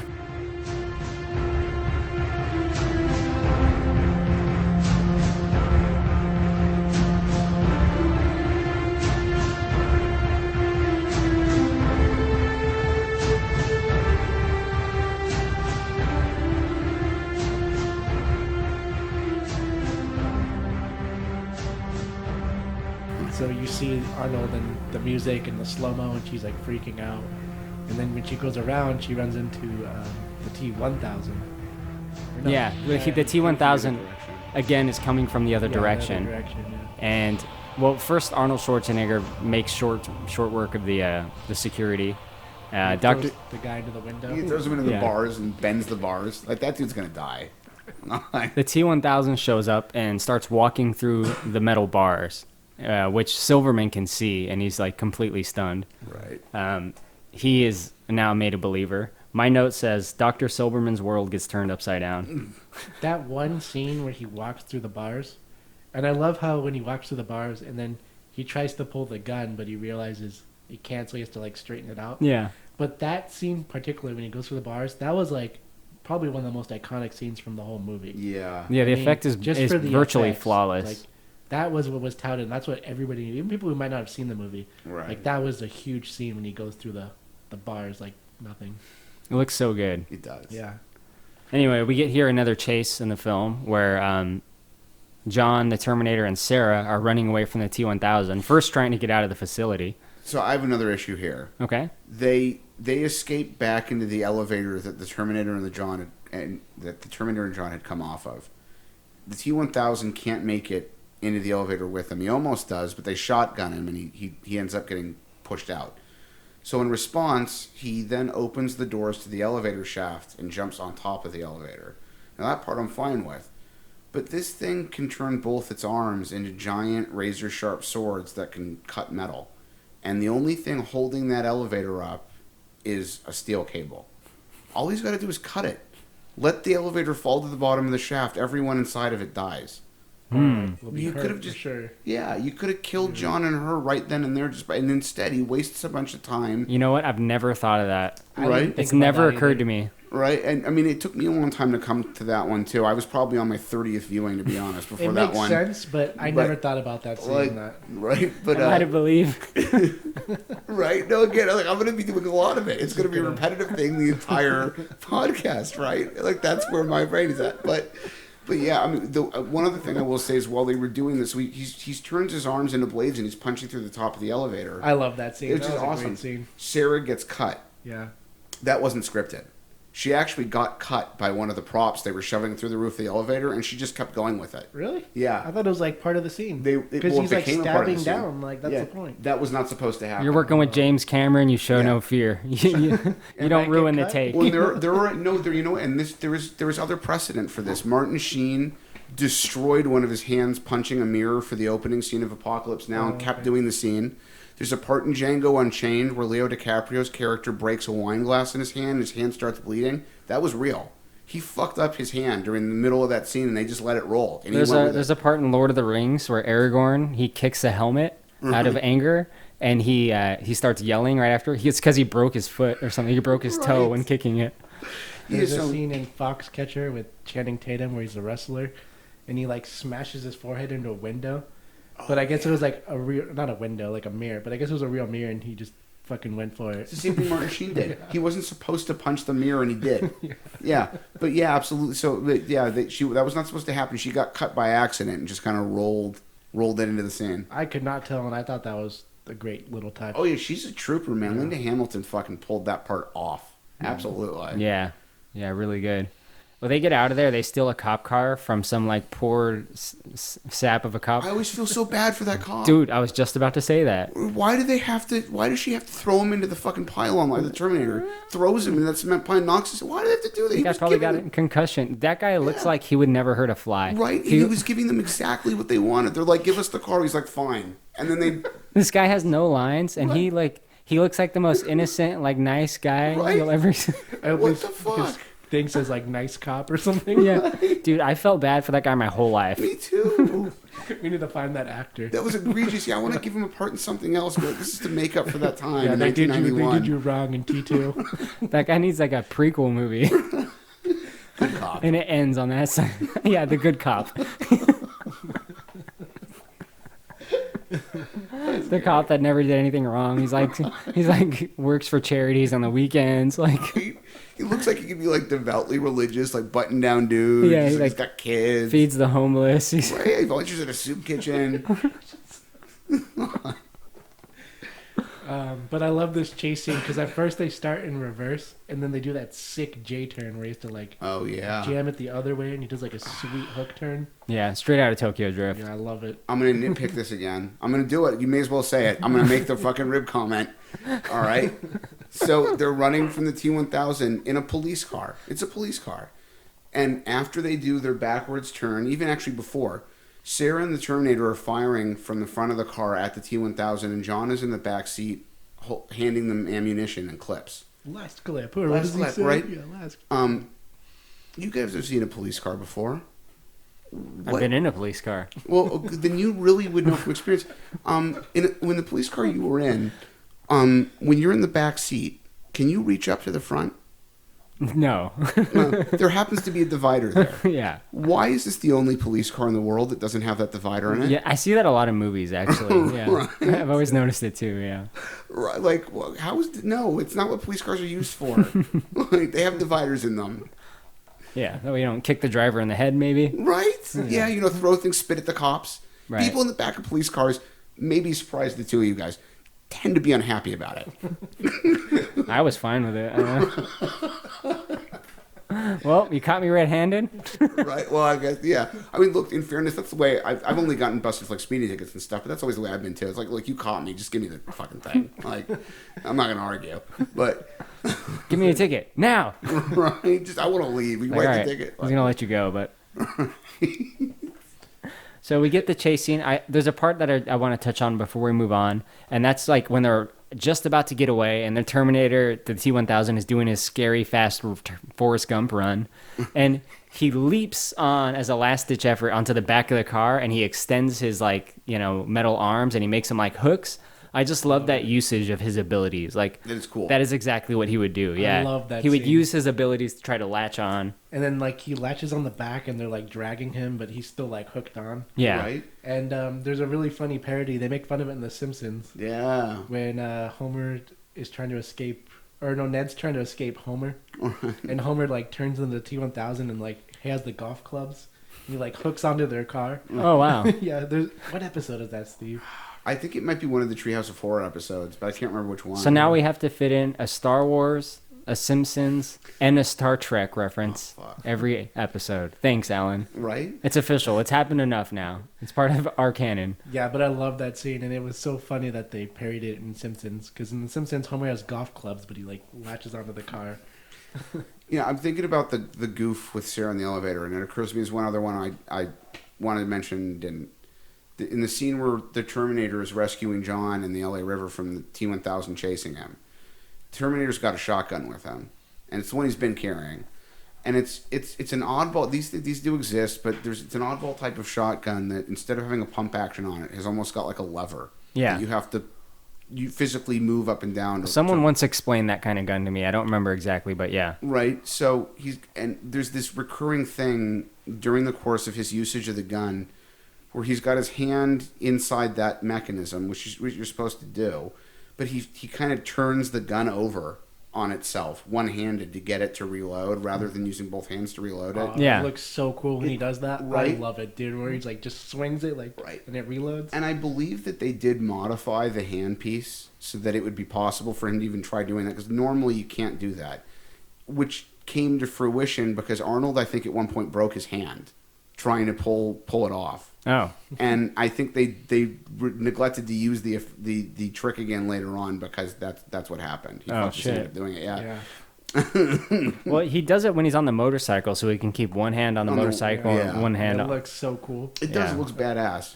But yeah, you're not supposed to do that, and he hurt himself. Right. Well, I mean, he like train himself how to handle firearms for the first Terminator movie. Like he took like a bunch of classes and stuff, and apparently like in the first Terminator, the way he handles weapons is supposed to be like technically like accurate. Yeah. I've heard something to that. I mean, that's the first I've ever heard that. I heard something about like in like some gun training videos, they used clips from the first Terminator movie. Oh, wow. Yeah. I mean, it makes sense that something like that's going to be programmed to be perfect in the way he handles the weapon. So. I mean, in a lot of films though, I don't think they go like they do they do it like that. It's just it just speaks to one, Arnold Schwarzenegger, Right. and two, like James Cameron, the perfectionist. You know. I can remember someone who happened to be an expert on the handling of firearms saying to me that firing any weapon one-handed is like the worst possible way to fire a gun. Oh, You're yeah. not supposed to do that. Like you use them way less effectively. Your aim is way less accurate. Most of the way they stand isn't right. Like if you ever have the opportunity to see someone like a cop who's been trained to use a gun actually fire the gun, you can tell most other people don't know what they're doing. Like yeah. Well, we get a moment here during the drive when they've gotten out of there and they've gotten away from the T-1000 that I just wanted to touch on because I like it a lot. It's when Sarah and John like can finally breathe and they're reunited for the first time in like a year, maybe a few years. Right. And Sarah reaches towards John, and like he reaches towards her as well, like and gives like a sigh of relief, they're gonna hug, but it's actually Sarah just checking him for like any injury. She's like, "Are you okay?" It's kind of sad because John expects a hug he's a little boy, expects a hug from his mom, and she like reaches to hug him, but that's not what she's doing. She's just like checking him. She's like, "Are you okay? You shouldn't have come to help me. Like, why are you doing this?" You can't risk yourself, even for anyone, even for me. I said it was okay. John, it was stupid of you to go there. God damn it, you have to be smarter than that. You almost got yourself killed. What were you thinking? You cannot risk yourself, even for me. Do you understand? You're too important. Do you understand? I had to get you out of that place. I'm sorry. I didn't need your help. I can take care of myself. It's a pretty good moment. I mean, there's kind of an arc with them, which Yeah. is actually only really featured in the extended edition. Right. Well, I mean, and this, to your point, this sets up. John tears up when he realizes his mother doesn't really care more than. I mean, she cares more about whether or not he's uninjured than the fact that he's there and that he can rescue her. And he tears up, and the Terminator says, "What's wrong with your eyes?" And John goes, "Nothing." Says, "Don't you have detailed files on the human anatomy? You fucking lying sack of shit." Right. But I think it now why you underlines the cry. sense that at this point in the story, he does not understand human emotion. Right. And that's something that they intend to rectify relatively shortly afterward. Yeah, because Don't right worry. after that, they find like a resting spot. Yeah. Like it's like an abandoned gas station with a garage, I think. Or maybe it's not abandoned. I Yeah. don't know. But no one's there at the time. They're there late at night. And they have this scene where they go inside the garage and they stitch up Sarah. There's a little bit more exposition about like why he's there and stuff, and what their plan is a little bit. But there's a point that's in the extended edition that maybe I think Steve should talk about. Yeah, so she in the regular edition, Rogue, I didn't mean to cut you off. She's taking the bullets out of like his back. She's like stitching him up, like you said. And in the normal one, you see her taking the bullets out of him. But then in the extended one is where she takes the chip out of him. Yeah. So while they're removing the slugs from his back, the first thing she wants to know is, will these heal? And they establish that the flesh suit, basically, over the endoskeleton is human, and it will heal. But then John starts getting into, what are you capable of learning? How advanced is your computer? He wants just general questions about what is a Terminator about. And the Terminator explains that while the computer built into his skull is capable of learning about human emotions so that he can become more human over time, something that makes complete sense in a machine designed to hunt people, that this portion of his chip is not on, and that it needs to be activated in order to be usable. So, I mean, it seems to me in the moment that, like, if childhood John would feel like they should turn it on, adult John would have felt the same way and probably would have turned it on before he sent this Terminator back. But even still, I think it's a really nice scene. So once this is established, the Terminator explains to them how to do this. And it involves cutting a flap of skin off the top of his head so that they can access basically a port containing his CPU. They have to. It's in an armored cylinder so that it won't get damaged in war conditions. They have to literally screw it out of his skull and remove the chip so that they can basically flip a switch to turn on the Terminator's ability to learn emotion. Now, before I even get into the importance character-wise, one thing worth noting from a technical perspective, this is something I've been wanting to mention for weeks. During the course of the scene where they're removing the cylinder and the chip from the Terminator's head, the shot is from behind Sarah, but looking at a mirror that she's supposed to be working in front of. Yes. Linda Hamilton's back is actually Linda Hamilton's back. But the face you're looking at and the person you're looking at in the reflection is not Linda Hamilton. It's her twin sister, Leslie. They did the same thing here that they did for the Lewis scene earlier in the movie. They had Linda's sister, Leslie, come in and mimic Sarah's movements on the other side of the mirror. It took hours of retakes to get them coordinated enough that it worked. Yeah, because if that's not exact, you'd be able to tell. Right. And amazing that the two of them, even as twins, look so substantially alike one another, you can't really tell. Why did they use the twin for that shot? So that they wouldn't have to worry about standing behind Sarah with cameras shooting into a real mirror. Oh. Because it's real. I mean, you can do it, but you got to shoot at an angle. It's a pain in the ass. And from a technical perspective, I mean, it's even like the effect of removing the cylinder from his head is extremely impressive. But even still, like the fact that so much work went into coordinating that and involving her twin sister and making it work in terms of the mag, like for that moment to get cut out after all that, it's tragic. It is, yeah. You know? It looks great. It does. It looks perfect. The thing in his head, like it looks like he is. They really sell the fact that this guy is a metal robot with human skin on the outside because he looks like it, man. And, and a neural net processor. A learning computer, yeah. Right. Just to cap it off, there's a moment once the chip is out of his head where Sarah says, "I'm just going to hammer this thing. I'm literally going to put it on." She tries to break it because she's like, "This is the chance." Right. She freaks out. And she's like, "This is. I could stop all this." Yeah. Even after being rescued by him and John, she doesn't really entirely trust it, and she wants to destroy the chip while they've got it out and make sure this thing cannot go back to being operational. Yeah, she's clearly operating out of her PTSD because obviously if it wanted to kill them, it could have just easily done so already. It had the two of them together in the same place, vulnerable. Hold that thought. I didn't mean to cut you off, but that brings up another question which I didn't think about. Is he's instructing Sarah how to do this and take out the CPU? He instructs her up till the point that the cylinder comes out of his head, and then she shuts down. He's going along with this. I thought his primary objective was to protect John. So shouldn't he not give them access? Because, not that they're going to, but that leaves them vulnerable.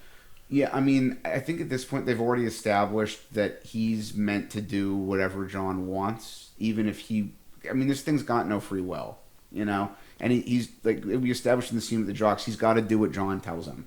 So if John says, "I want you to explain to us how to remove this chip so we can turn your emotions on." But doesn't he even ask that? What if John says to kill him? He wouldn't do that. He can't contradict. That would just probably create a blue screen. Yeah. Right? I mean, I think it's been established there are a couple of programming blocks, which we'll get to at the very, very end, where he disobeys John again. Yeah. So yeah, probably if John said, "I want you to shoot me in the head," he wouldn't have done it. Okay. But I think aside from that, almost anything John would tell him to do, he's just going to do. Even letting him take out the CPU and just basically leave him vulnerable. Yeah, well, I mean, you got to keep in mind, this thing only is there in the first place because John reprogrammed him to be John's protector and then sent him back in time. Yeah, officially at this point, John Connor's already fucked around inside this Terminator's head. Yeah. So, yeah, I think that's how you get around that one. But that makes sense. Right. But in any case, she takes the chip out, wants to destroy it. John says, "No, we shouldn't. We need it. And I'm going to be the leader of the world someday. We should do this the way I want to." And it's a very transitionary moment, in terms of him establishing that suddenly he's ready to be a leader, I think. Yeah, I agree. Yeah. And it also transitions into our next few scenes where John is teaching him stuff. Right. Some of which you see in the theatrical cut and some of which you don't, which I can absolutely see why they cut out the part they did. Which I'll talk about in just a sec. But first, he teaches them, the stuff that we're all familiar with, the slang. I'm sure that's one of the most well-remembered scenes where he's "No, you got to say hasta la vista, baby." He teaches them that. He teaches them to swear and how to say chill out and stuff. Teaches them to look for car keys in the sun visor. Yeah, he teaches them to that's smile. A thing. And there's that meme where it's Arnold with the shitty. Yeah, smile. That's the thing I was gonna say. That I can see why that was cut out. That is not in the theatrical version. Right. Oh, really? And I think it's a really funny scene, and I think it's well done, but the next beat is a lot more somber and dark, so it doesn't really go well with the next scene. Well, and it's really only there to underline the fact that now this chip is working, and he's learning things from John. I love the picture though. It's such a meme online. But you can use it for so much stuff. Right. It's but that underlines the interesting thing is without the chip removal scene there and without the smile scene there, the movie otherwise implies that feature, so to speak, was always on. Yes. Because otherwise, how would he be learning Hasta la Vista and where to find the keys? Like, they found a nice way, at least, to remove that scene and not have to get rid of, hey, the Terminator's learning this stuff. Yeah, because that line of dialogue is just somewhere else in the theatrical version. I saw both, but the normal one, or I guess normal one, the one I've seen didn't have all the extended stuff, like I guess the normal version. Right.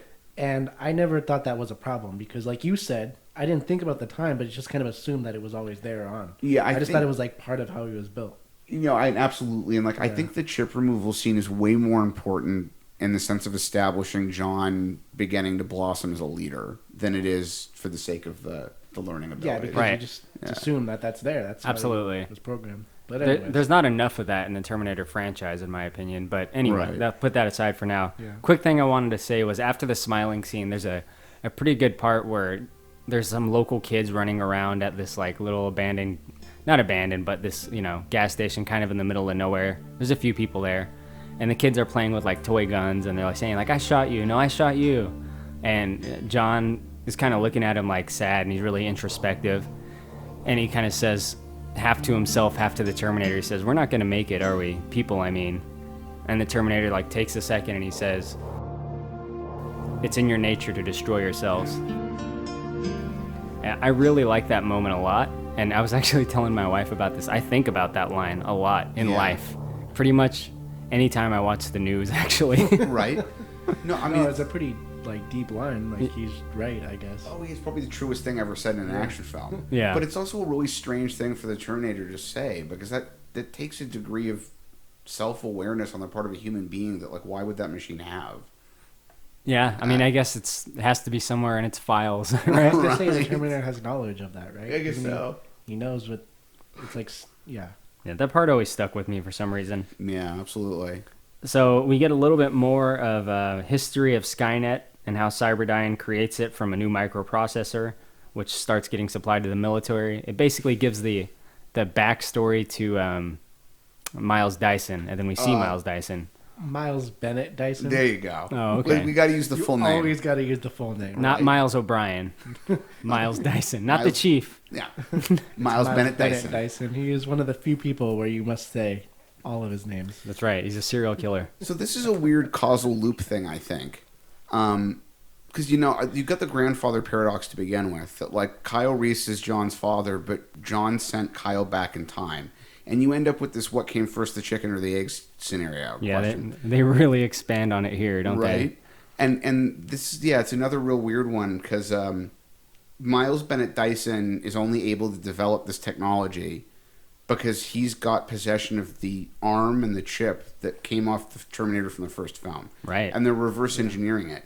But if that machine hadn't come back in time to kill John, it never would have been there in the first place. It's very weird. Yeah, so just like John has that whole paradox, the whole Cyberdyne and Skynet has that paradox as well. Very interesting. Right. And I'm not sure, even now I'm not sure I fully understand it. It's like, how did he...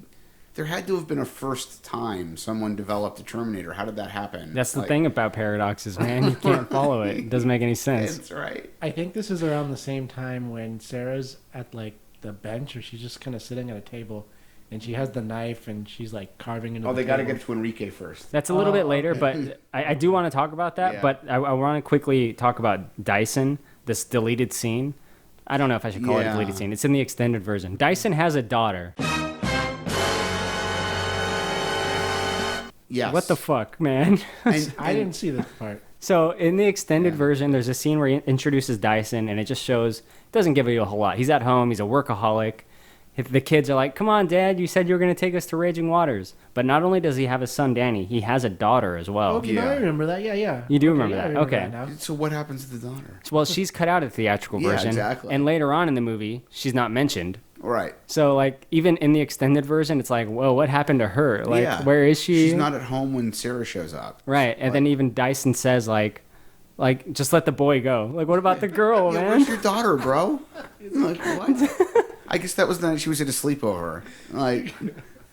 Just let the boy go. You can have me, my wife, and my daughter. Right. Actually, just take my wife and daughter. Let me and the boy go. Right. Anyway, so yeah, that's a scene that's in there, but it's deleted in the theatrical version. Most people probably haven't seen it. So we get to Enrique.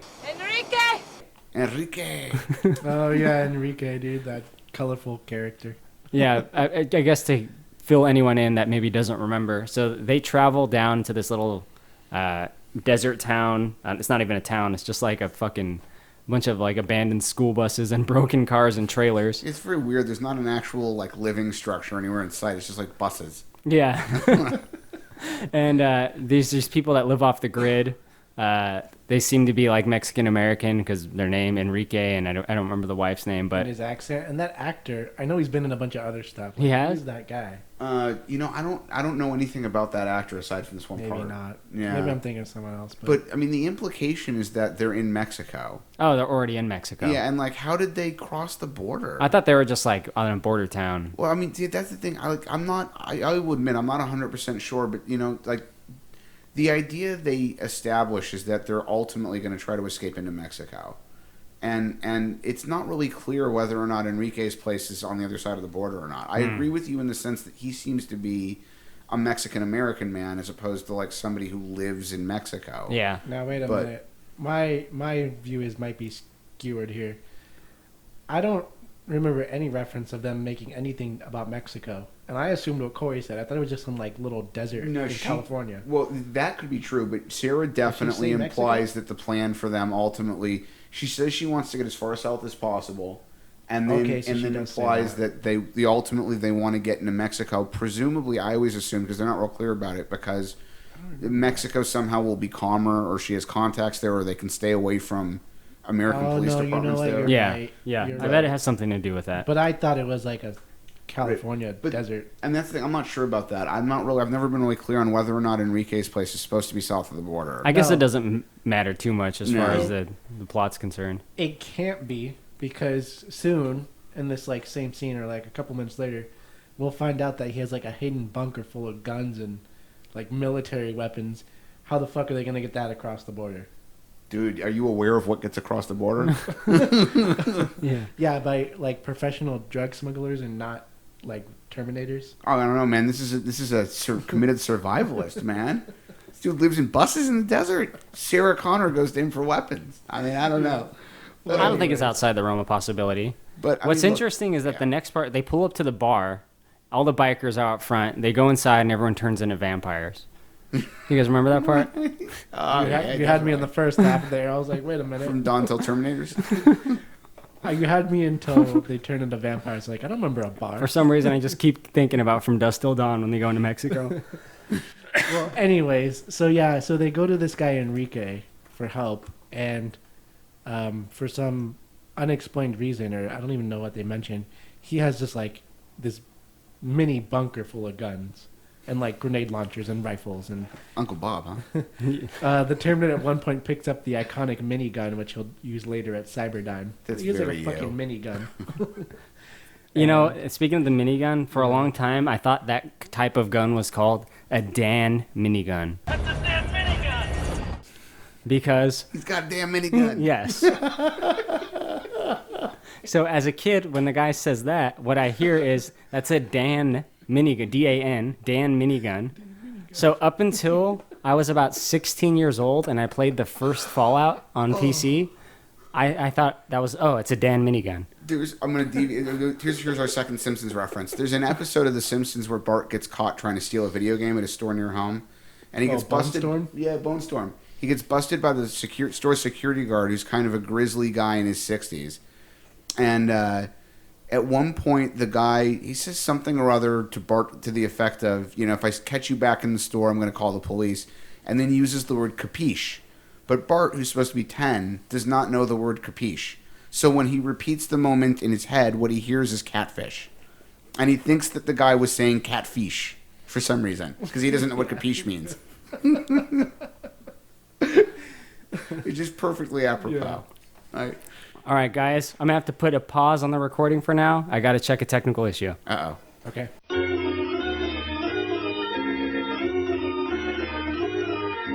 And we're back. Okay, we're back. So where did we leave off?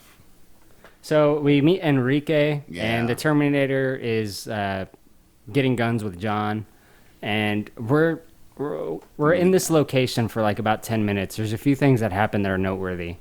One is that Terminator and John, they really start forming a good bond, like a really like father-son bond.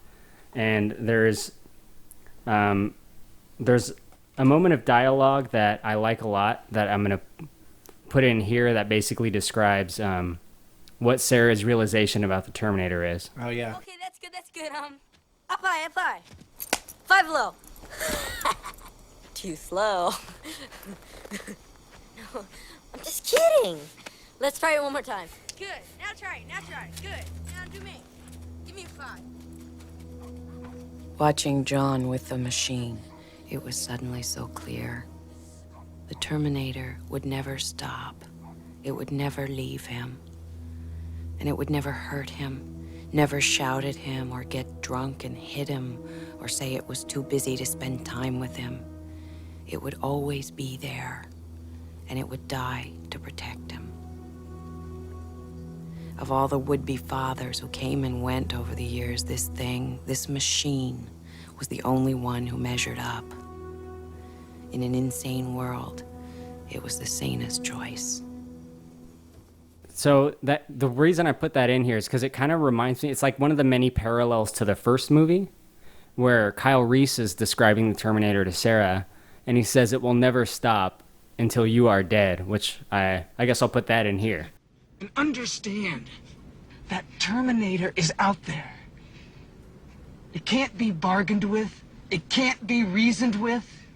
It doesn't feel pity or remorse or fear. And it absolutely will not stop. Ever. Until you are dead. Anyway, I thought those were like a pretty good parallel, and it really caught my attention on this last viewing for some reason. Now, wait, hold that thought real quick. Because in the third one, if I remember correctly, they make a reference to, like, his battery, or he does have some, like, finite, like, power resource. Yeah, I mean, this has actually become a point of debate for people, because in the third one they talk about how he's got 2 separate battery packs, and if either one of them gets damaged, it basically turns into a miniature nuke, creates this huge explosion. Yeah. So now there's people pointing out that if that were the case, why didn't the Terminator in either of the first 2 films just show up and open its chest, blow itself up, and kill everyone in the room? And it's a kind of valid criticism, except for I don't consider anything that happened after 2 canon, so as far as I'm concerned, that story point doesn't exist. Yeah. And that we wouldn't really can't use shit from the sequels. They're all just bullshit. Right. I'm a huge fan, and I believe, like, that would probably happen, but that wouldn't make for much of a movie. No, it wouldn't. It would be about 10 seconds of a robot blowing itself up in a crowded place, yeah. I mean, at that rate, it also kind of begs the question, why just 2 Terminators? Why not send back 1,000 of them every year during Sarah's lifetime, and eventually one of them will succeed in killing her? I actually think Like- they make a point of that because the time travel is complicated and, like, hard. Right. They can't, like, just do it And at they will. do say they have limited data Yeah. about that point in history, so So they they have might to, not like- know everything about where she was all the time. But even still, it seems like you probably could have sent back more than 2. Like, All right, Do you want to talk about Sarah's vision when she carves yeah. No Fate into the wood? She's carving it in the wood, and then she kind of drifts off, and she's dreaming, and she's at a park. And this scene really scared me as a kid, because this scene's really brutal, is when she's at the park and she sees all the kids playing and everything's all happy. It's a perfect day. this is the second usage of her twin, by the way. Oh, okay. She sees And- herself in the park playing with John as Yeah. an infant. It's actually her twin. She's And all watching the, her twin. the kids are on the swings, and she's at the fence. And then she starts, like, screaming at the fence because she's, like, trying to warn the people that they're going to get nuked. And then they get nuked, and the whole thing just turns red, and everyone just, like, vaporizes. And then it ends with her her skeleton on the fence, like, still grabbing the fence as, like, everything's on fire. There's the city sequence. The city gets nuked, yeah. The bomb goes off and it starts to dissolve, turns over cars, burns up buildings, starts dissolving. Like, totally apocalyptic. They Everything's done. decided on the spot during production how they wanted that scene to look without doing any real research. And an organization of scientists wrote Cameron a letter after the film came out congratulating him for creating the most accurate depiction of an atom bomb going off ever put on film. And it's terrifying. Yeah, it is completely bone chilling. To this Yeah. day, it is what I think of when I envision like nuclear war, Yeah. I think of that scene from Terminator It's 2. like the end of the world. Everything Absolutely. just I know it vaporized. sounds stupid, but fuck, that scene No, is apparently scary. it's that accurate. Yeah. That's horrifying. Absolutely. And then her skeleton on the fence, and like there's nothing but She the watches skeleton. herself and her infant get vaporized. Yeah, I hated the way that. that people are instantly like burned and melting, and then they just like she says, they fly away like bits of paper. Right. Oh boy. Yeah. Yeah. So that was a terrifying scene, and then she wakes up and she realizes it was a dream. She realizes that she has to stop that from happening by any means necessary. Hence, no fate but what you make. She's decided she has the ability to change the outcome and wants to just go do something about it by killing Miles Dyson. Right, the guy that is developing this software or product or whatever. Miles Bennett Dyson. Right, Miles Bennett Dyson. And so she decides to just go murder him. But John and the Terminator don't know where she's going initially. Right. She runs off in the vehicle that Enrique has repaired. No, she runs off in the wagon they arrived in. Excuse me. And John and the Terminator are left kind of confused. They go over to the table she was at and see, no fate but what we make carved in from her. John realizes it was something that Reese told her because John told it to Reese at some point in the future. No fate but what we make. My father told her this. I mean, I made him memorize it up in the future as a message to her. Never mind. Now, okay. The whole thing goes. The future's not set. There's no fate but what we make for ourselves. She intends to change the future. Yeah, I guess. Oh, shit! Dyson. Yeah, gotta be. Miles Dyson! But this is the one moment in the whole film where Eddie Furlong's acting bothered me. I don't know why, but There's no fate but what we make for ourselves. Yeah, it was right, exactly. I know Exactly. You nailed it. That was perfect. That was a perfect imitation. Like, the way he reads off his dialogue for the scene is obnoxious, and I'm really surprised Cameron used that take. Yeah, it for was the kind final of it was a cut. bad take. Don't yeah. forget one of the Korey and I's favorite sound clip. She's gonna blow him away! Come on, let's go! Come on, let's go, come on! She's gonna blow him away. Like, no, that's bad. Do it again. Good call. I love that one. Oh yeah, so good. But yeah, so she decides she's gonna go murder Dyson. But when she arrived, well, she attempts to. Yeah. She basically opens fire with like a rifle that's like has like a suppressor on it. Just like opens fire at his office, at his house, and she clips him in the shoulder actually. And she gets in there, and when she's face to face with him and his family, his wife and his son, she has a very slow but like powerful change of heart. It's a really good scene, actually. I think I always took it seeing his son was really what broke her because she's thought about John. Yeah. What would it have been like for John to watch someone kill May? My interpretation was a little bit different. I don't want to say vastly different, but that's what's great about the scene. She stops herself, but she doesn't say why. She doesn't say, like, I see that you have a son, too. I also have a son. I've had a change of heart. Like, there's none of that. She just slowly backs away, and you see the moment of realization in her eyes. It's a real tribute to her acting ability. Yeah. And you see her just kind of, like, sit down and, like, think about what she was about to do. See, I thought it was more of, like, you guys are just humans, too, just like me. Like, this isn't what we do. We don't kill people. We're trying to stop the Terminators. Yeah. We're not trying to kill other people. I got that same vibe. Like when she really got down, like she couldn't kill him because that's like horrible. Like, right. She couldn't do it, and she realized. Like she's become a Terminator. Yeah. Right. That's true. That's a very good. That's a good look at it. But I think that's what's great about it is it's open for interpretation. Like she doesn't say what's going on in her mind, but everyone kind of maybe takes away something a little bit differently, and it's all kind of inferred. It's all in one, really. Anyway, good scene. Yeah. Oh, this is another great scene when there's a big moment. John and the Terminator arrive too late. Well, not too late because she didn't kill him, but they arrive after. And then that's when they have to start explaining everything to Dyson. And that's when John Connor asks Danny to show him his room. Why don't you show me your room? And then he like degloves his arm, and that scene really scared me too as a kid. That was crazy. Fuck yeah. I'll tell you, I wouldn't have described my reaction as being scared, but up till now, I'm 36 this year. Right now, my most recent viewing of that movie last week, that scene gives me the heebie-jeebies. Yeah. I hate watching him peel the skin off his arm, even though I know he's supposed to be a robot and it's all special effects. It's like I hate that. It's because it's done so well that it looks fucking real. It does, and you get all that muscle tissue, and it's like, god, that's fucking awful. It's crazy. He just like pulls out the knife too. Yeah. Like it just like he just doesn't give a fuck. He just starts cutting his arm off. Like, yeah. Yeah. So Yeah, John gives him a knife and says, like, basically prove to Miles Bennett Dyson Show them. that you're a Terminator. Yeah. Right. And instead of just like, you know, shaving off some skin off his finger, I mean, like, look, he cuts his whole fucking forearm he could have flesh just off. taken the tip off one finger and been like, look. See metal underneath, right? Yeah. It looks just like the thing you're working on. Actually, maybe that wouldn't have had the impact. You're like, I don't know, that could be fake. You could have like a prosthetic finger. Well, like the whole time his wife is like freaking out. What if he just like pulled down his pants and just like cut off his dick? He's just like, because we know he has a pretty big dick, I guess. The genitals he shouldn't have had in the first place. Don't go all the way back to the beginning now. This is for Steve. God, no, I'm not into that. God, Jesus. Ugh. So then Dyson, they're all in the kitchen, and Dyson believes him, and he realizes that this is real. And then they're all trying to figure out what to do. And I guess their plan is to just blow up Cyberdyne. Well, they lay out everything for Dyson. I mean, you get a little voiceover from Sarah. They lay out everything for Dyson. They explain to him what's going on. Here's what happens in Judgment Day.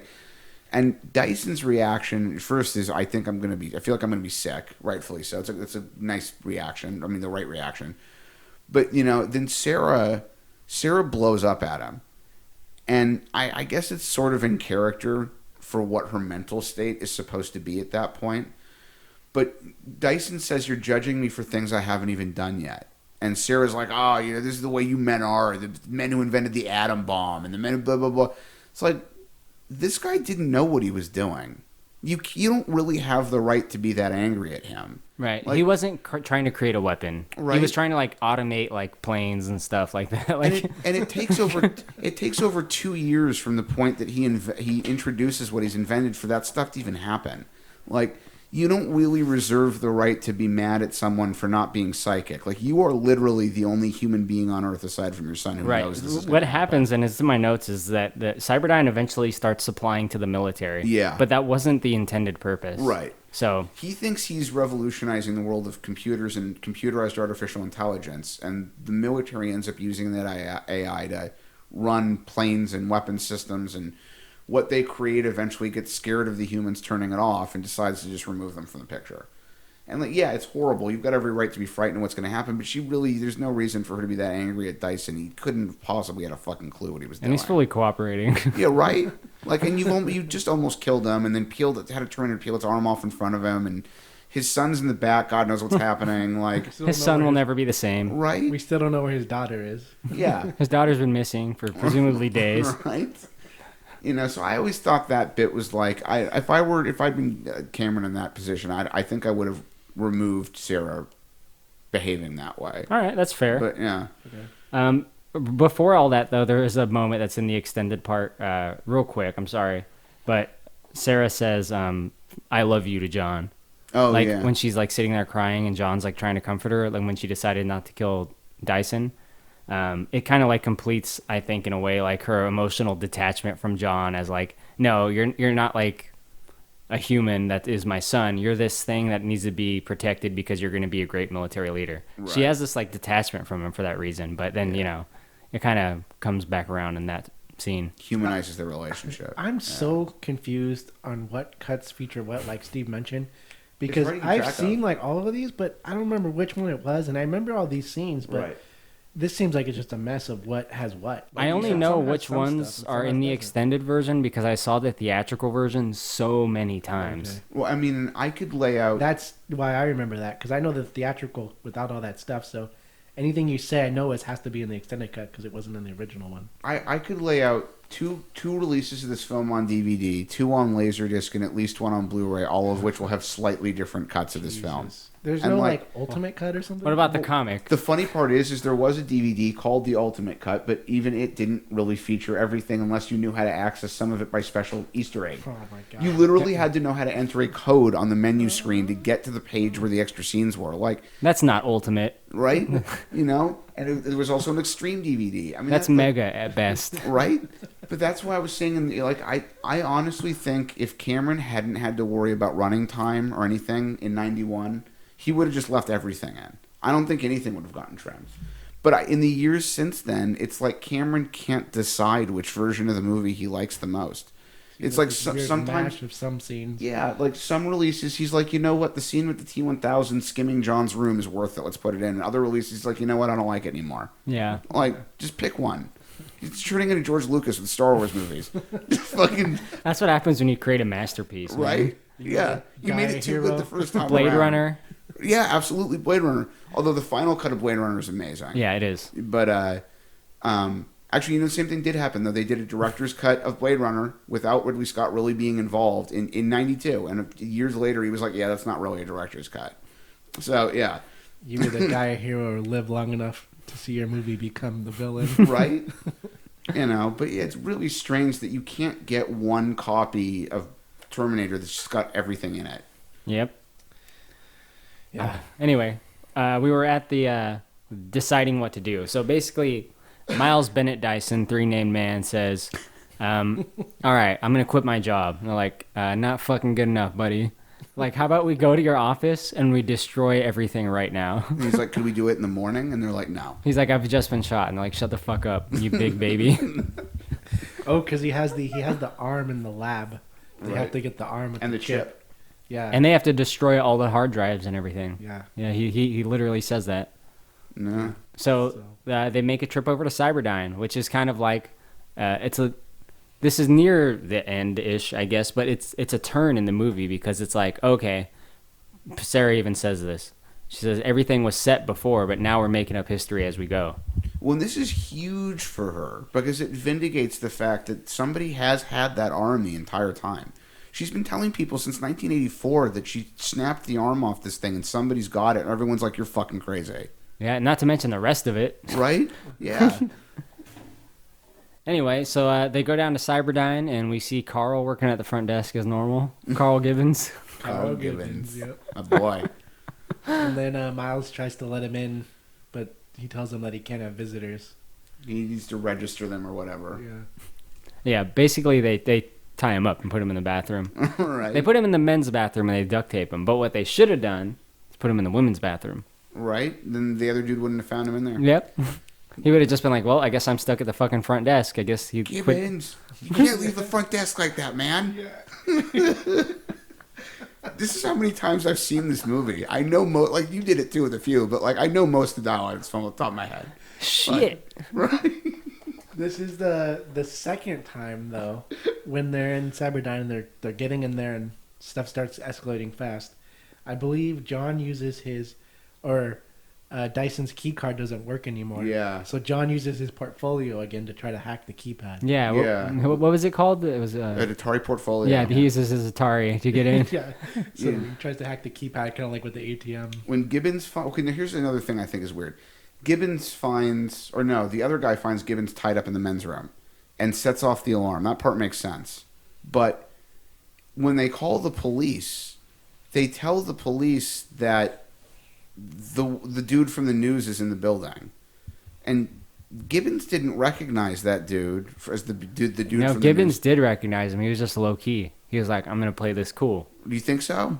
I don't know. I didn't get that impression. Yeah, Gibbons doesn't seem to recognize him, and like the other dude didn't see the Terminator. So Yeah, well, he got the info from Gibbons. But because Gibbons is on the phone and he's talking to the other guy, and the other guy, he's like, I think it's the guy from the mall, and Gibbons says, it is the guy.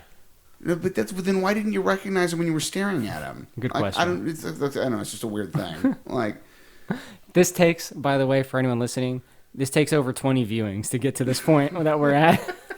Look, I found problems with this film over a period of years in bits and pieces. Yeah. Right?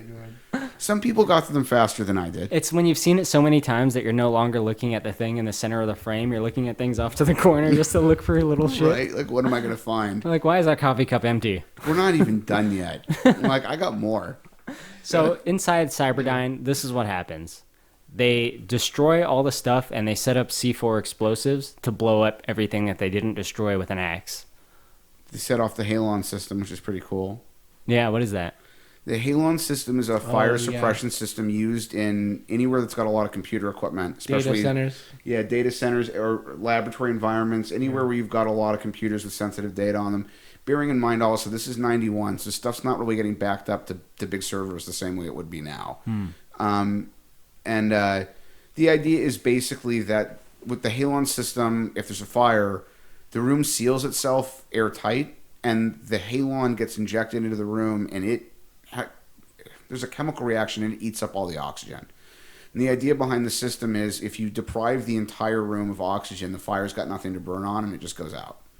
So the problem with it is that the halon gas is extraordinarily toxic to human beings. You can't be anywhere near no all oxygen. That's why Dyson says. You have to wait a few minutes until the gas clears. Right. So the Terminator goes in and gets some gas masks for them. Right. Yeah. Okay, cool. Good touch. Yeah. I didn't know all the specifics of that. I just figured it was gas that they couldn't breathe. Well, I mean, I guess I was like, right. It is. Yeah. It is. But, I mean, that's kind of the things, like, you get it anyway. It's not hugely important, but it is kind of weird that, like, if you don't know what a halon system is, you're not really going to understand, because otherwise it just looks like fire extinguishers, and you don't need to wear a gas mask around fire extinguishers. Well, it's a good thing they get them because the SWAT team shows up with like tear gas canisters later in the form of a grenade launcher. Oh boy, it turns out it was an important story part for them to get those gas masks. I love the scene when Arnold comes out and they're all there with their gas masks and they start firing on him. He's got a Dan minigun.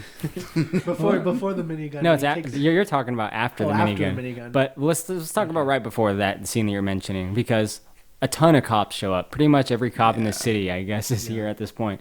Good time to commit a robbery, by the way. But anyway, all the cops show up, as John says, and Arnold Schwarzenegger goes to distract them by breaking out the Dan minigun and just unloading on them, but he doesn't hit anyone intentionally. He just like shoots their cars to scare them. Hillside, and he sprays bullets everywhere but the cops. Yeah. Also, that scene, that minigun, that they had to have a special setup to support the weight, and that Arnold couldn't hold it and like operate it by himself. You don't see it in the movie, obviously, but with the effects and however they filmed it, there's actually like a whole support system behind him, and it's almost like a chair. Like he's not just holding it. There's a big support system. So you can't just stand and hold that shit? No, fuck no. And I guess in the movie you probably could have justified it because he's the Terminator. The Terminator's supposed to be able to. Yeah, but that thing is so big and heavy and actually crazy that they have even to like support it. Mr. Universe can't hold No. it? That's pretty fucking heavy. Yeah, Jesus it's fucking crazy. Christ. So you don't see it in the movie, but there's a bunch of support brackets and however they hit it. Yeah, that thing's not a real gun. They made it up for the film. They ran it on some sort of crazy high pressure air compressor in order to get it to spin that way. What, really? Yeah. I mean, that is like a real design. I'm pretty sure there are like somewhat real Yeah, variants. they're designed similar to that, but that specific one they used in the movie is not actually a real weapon. Wow. But no human could actually do that. It's way too crazy. Even the made up one. Right. Well, what do we got after that? He has his little like signature grenade launcher, his like single shot grenade launcher. And that guy's going to be important. Yes. So yeah. Oh, I love that thing. The one shot, you load it in and just.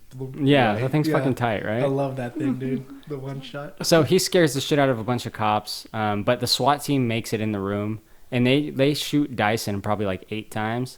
Like they just unload on this fucking guy, and he's still alive. Right, but he's holding a dead man switch that's connected to all the C4. Yeah. And that's when Sarah Connors used to trap behind a desk. And like I mentioned, she never fires at the cops that are approaching. Right. She just fires into the air to scare them and then gets out of there. They're a lot better than the people in the Matrix who just kill everybody. Yeah. Like people in the Matrix, we'll get to it when we talk about the Matrix, but they kill a lot of people in the Matrix for no reason. Like, anyway. But I love this. You're not with us, you're against us, motherfucker. Right, you don't even know that you're in the Matrix, but I'm turning you off anyway, motherfucker. Like. I love when the SWAT team gets into the lobby. And Arnold's obviously not affected by the gas, so he comes out, and they start firing on him. But this goes back, this kind of a small touch, or it links to when John said you can't kill people, and I guess he's kind of understanding that.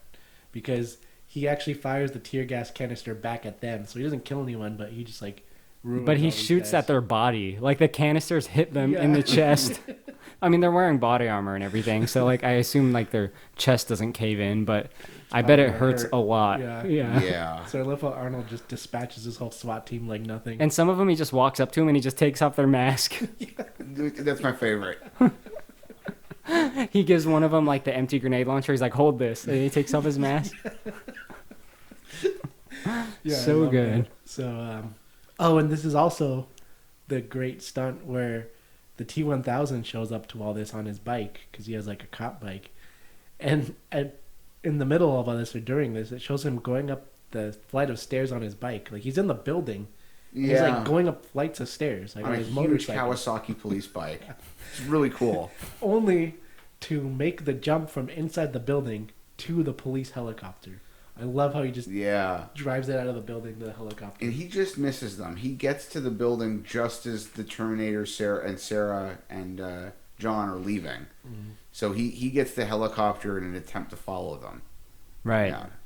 Yeah, because they get away in like the SWAT team truck. Yeah, they steal the SWAT truck that the SWAT team had rammed their way into the lobby of the building with, and Sarah buries John under a pile of bulletproof vests trying to protect him. That's right, and we get a freeway chase at this point, right? Yes, this is one of my favorites. One of the good scenes. Yeah. Steve, I'd prefer you to talk about this one. All right. Well, so I don't know why, but I'm having difficulty remembering how it is they end. They end up trading the SWAT vehicle for an old pickup truck. After a crash, yeah. I know. So they're running in the SWAT vehicle, and the T-1000 is in. That's what it is. He's in the helicopter. And the helicopter chasing them. He's chasing them while they're in the SWAT vehicle. While they're swiping, he's shooting at them, and they're shooting at him, and eventually, the helicopter comes down, and the SWAT truck gets destroyed, and the helicopter also crashes. Yeah, it crashes and gets destroyed. They end up. A guy in a delivery pickup truck. It's an old Chevy S10 pickup truck from the late 80s. Yeah, it's like a gardening truck. Right? And it's got like a doghouse on the back. Yeah. It's got like a dog groomer or something. No, I think it was like a gardening thing. Or maybe that's what it was. Yeah, but it had like the little shack thing. Yeah. But he pulls over to see if they're all right, and they steal the truck from him. And you get the implication in a minute, but like, that truck weighed 4,000 pounds, and the little standard engine in it made like 90 horsepower. So they are slower than shit. Oh yeah, I've driven one. They're slow as fuck. Right? Yeah. The T-1000 gets in like a liquid nitrogen truck. Yeah. So a liquid nitrogen truck, which has been stopped by these accidents, is also there, and the T-1000 steals it. And so he's now chasing them in this little pickup truck, which is so slow they can't outrun him in it. But the scene with the helicopter was pretty nuts in itself because he's trying to avoid smashing into overpasses while he's chasing them. And apparently the guy they hired to pilot that helicopter was not really fond of having to do it in the moment. I was going to say that. I don't remember how it went down. I didn't mean to cut you off. But yeah, apparently like they try to tell the stunt guy to do this.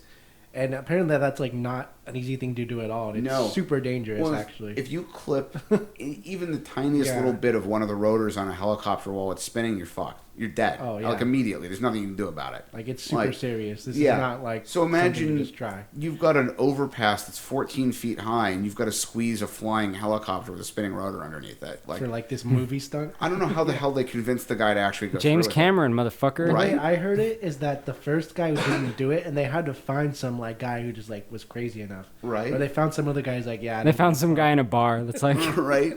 2/3 drunk. Yeah, I'll do that. They got Randy Quaid from Independence Day. But no, I'm a pilot. I don't remember the details, but it was like a big deal, and that scene was actually done. But that's crazier than you would think. It's like intense.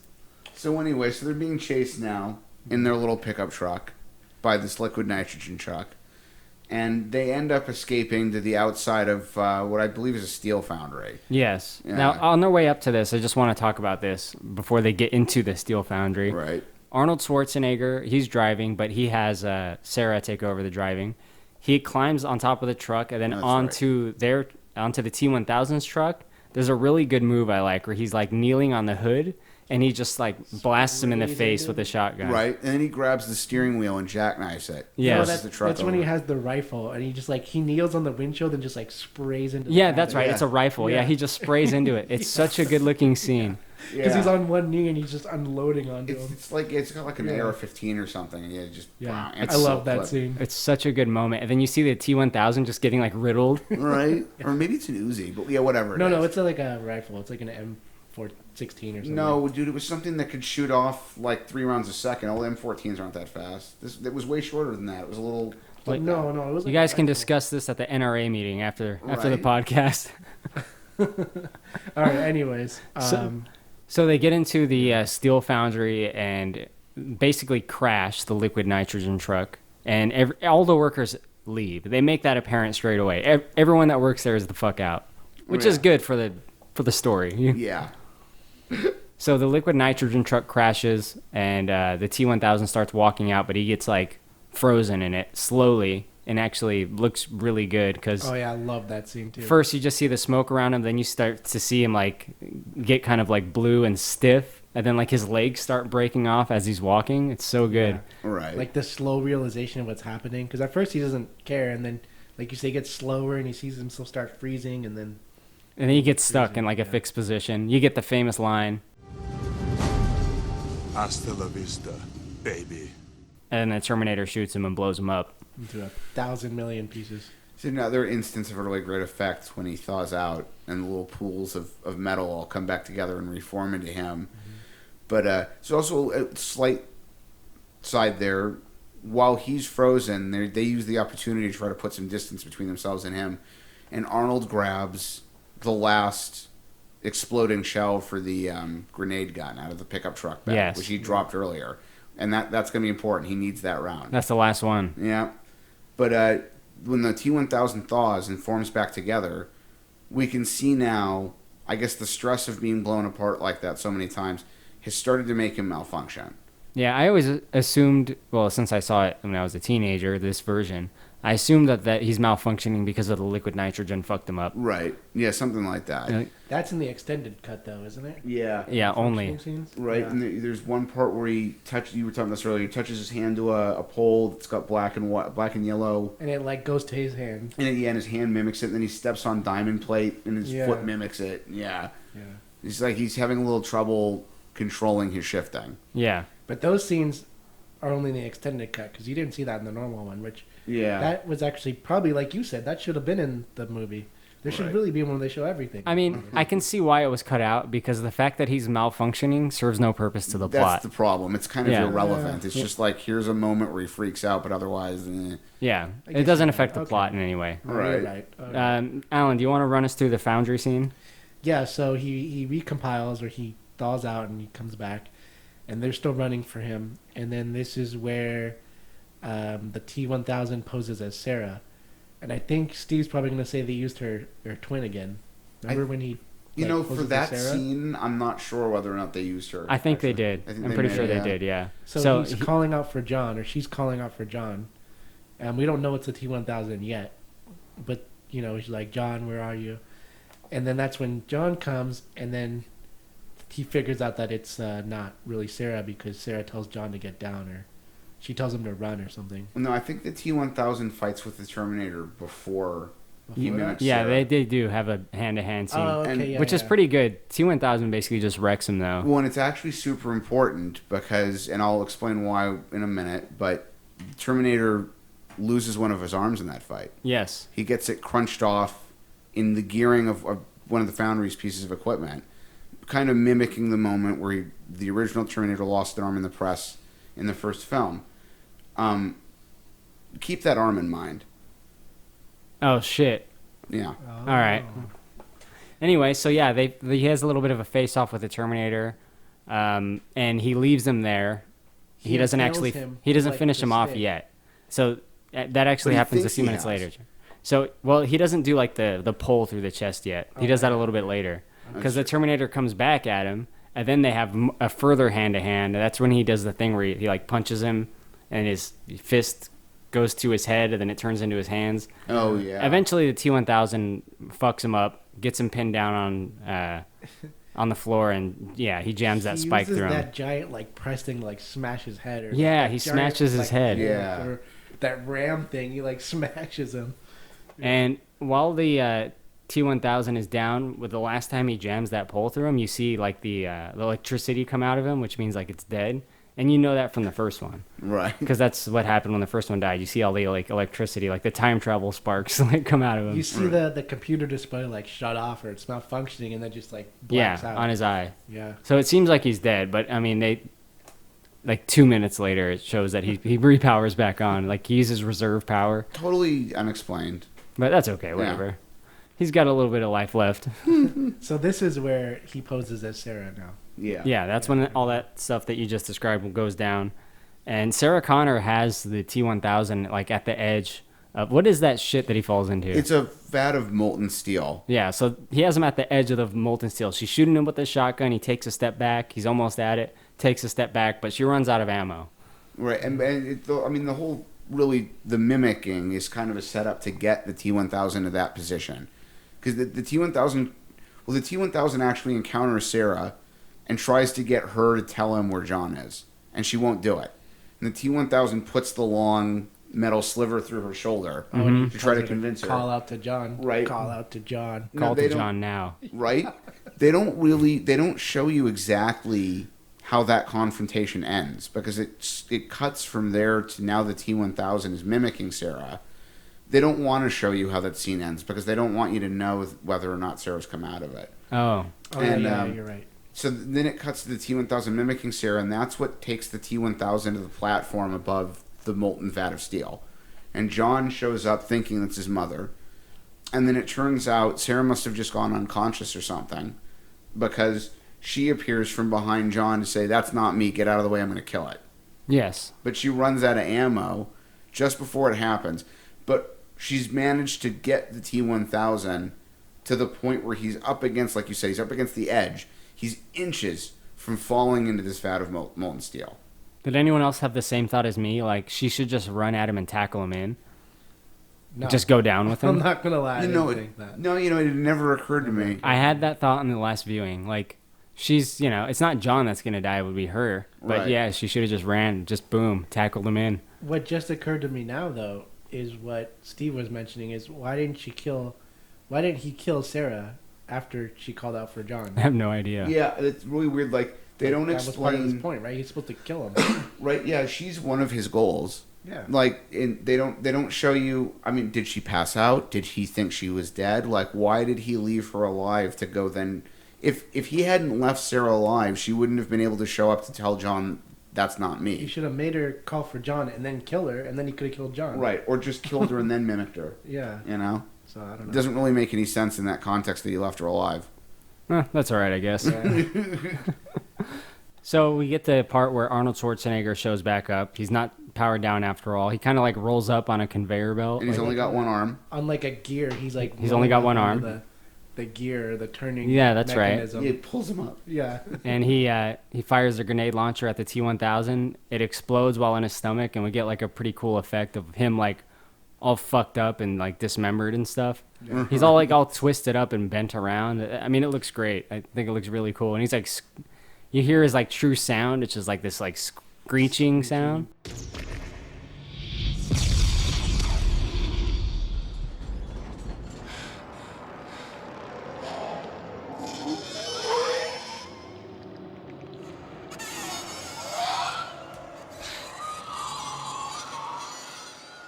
Yeah, he's like a monster, it sounds like.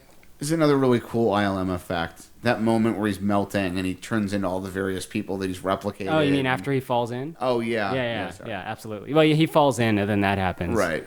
Yeah. And you're right. He shifts into all the people that he was before. Right. The girl from Star Trek Generations and all the other people. The guy from Good Morning Vietnam. And After they first realize they've done it, they defeated the T-1000. Arnold says he needs a vacation. Oh, God. I need a vacation. Is it dead? Terminated. Terminated. I need a vacation. Pretty good shit. He's learned to be human. He needs a vacation. But too late. So why did you want to mention the arm? Well, so after the T-1000's dead, the Terminator informs Sarah and John that the only way to ensure that he won't be captured and used to reverse engineer Terminators is that he destroys them or becomes destroyed, gets destroyed. But he can't self-terminate. So they throw the Terminator arm from Cyberdyne into the molten and it melts. And they throw the computer chip from Cyberdyne into the molten and it melts. And then, they figure out that the Terminator is going to have to go into. It's a pretty good heartfelt scene between John and him, who's basically like his father figure. Right. I mean, John has no father. He's like, as Josh would say from the Spoilers podcast, he's like the Jesus character. He's like the savior of humanity. he was born under like mysterious circumstances where like he does have a dad, but he kind of not really, you know? Right. But yeah, Arnold Schwarzenegger is like the closest thing he has to a dad, and we get the line where he says, I order you not to go. I order you not to go. I order you not to go.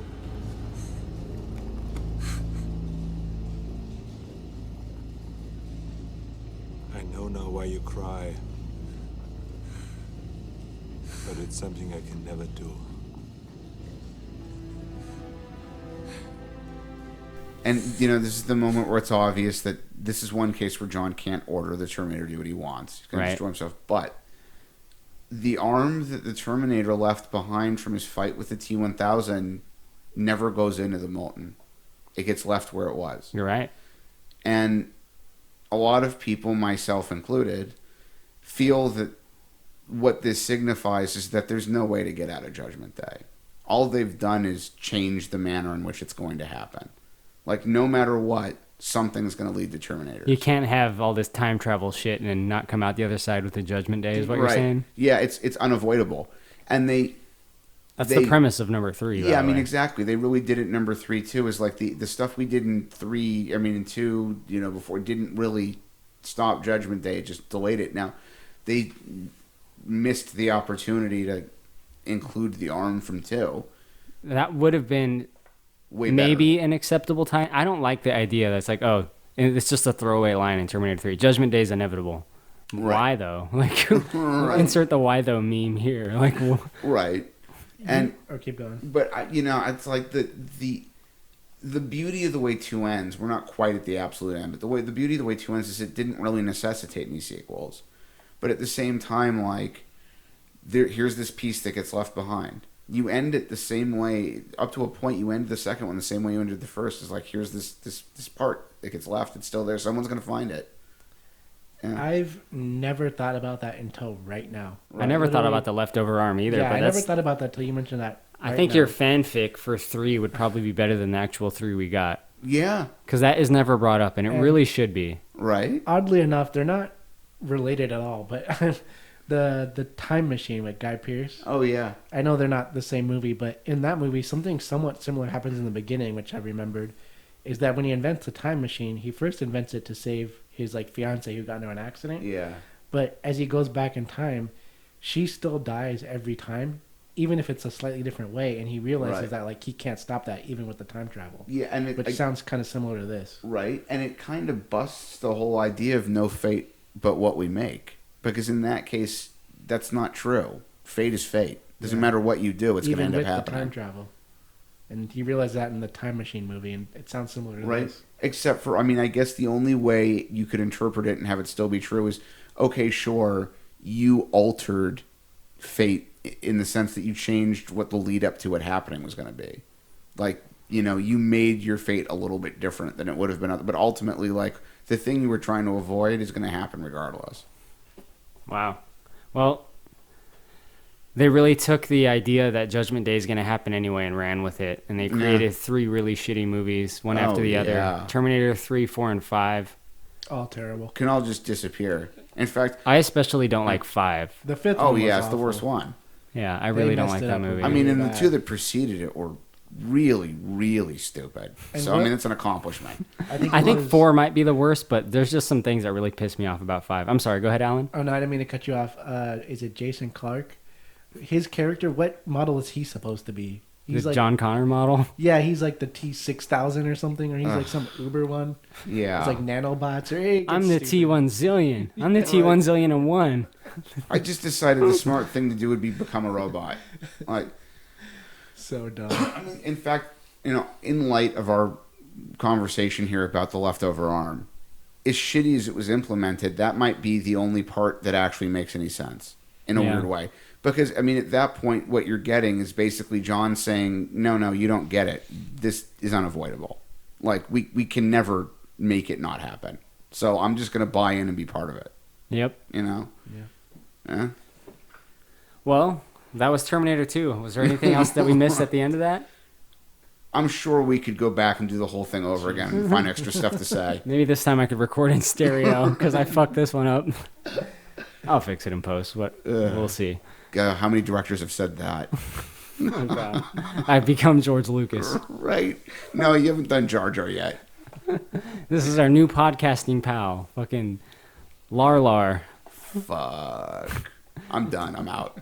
So let's start with Alan.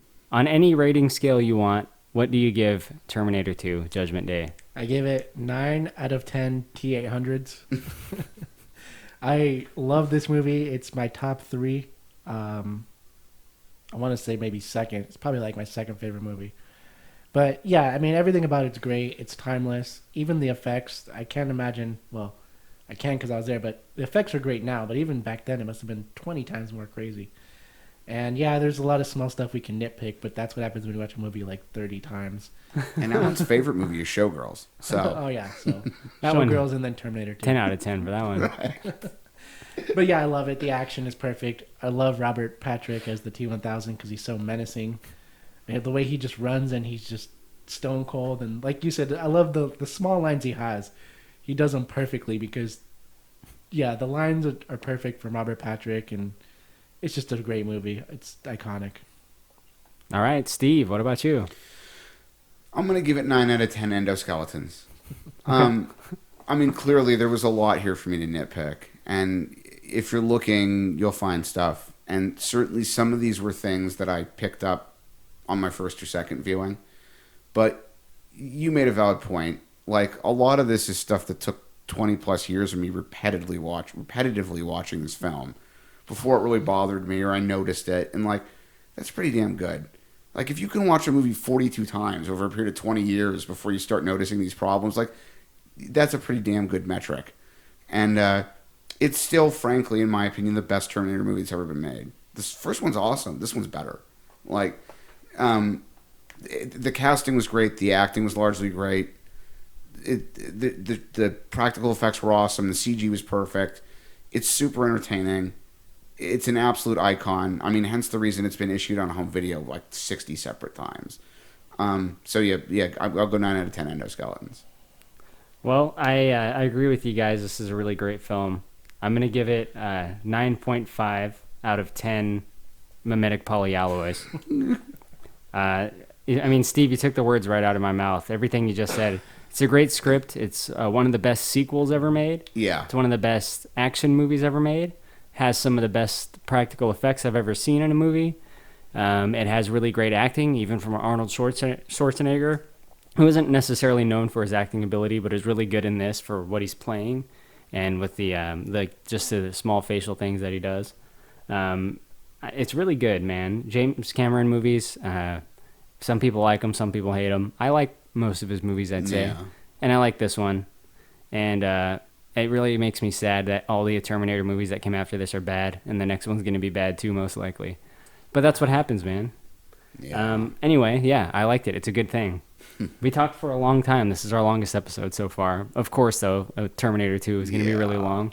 Yeah. It's a long film. There's a lot to say. I think this might be the only film we're ever going to cover where we all universally gave it the same rating. Yeah. Yeah. Well, Korey went half point beyond me, but still, it's pretty close. Enough, yeah. No other movie's going to get such high praise from all three of us. Right. Yeah, maybe. I don't know. Yeah, we might get there. Nah, probably not. Well, I'm extremely curious to see what our next outing's going to be. Speaking of which, Steve, why don't you draw a movie out of the hat, my friend? Oh, boy. Moment of truth. It's always scary drawing out of the hat. It's always something surprising at the moment, but what seems so obvious. You know, it's always like, oh, man. We'll know by Steve's reaction. Whoo, boy. All right. It's going to be TMT too.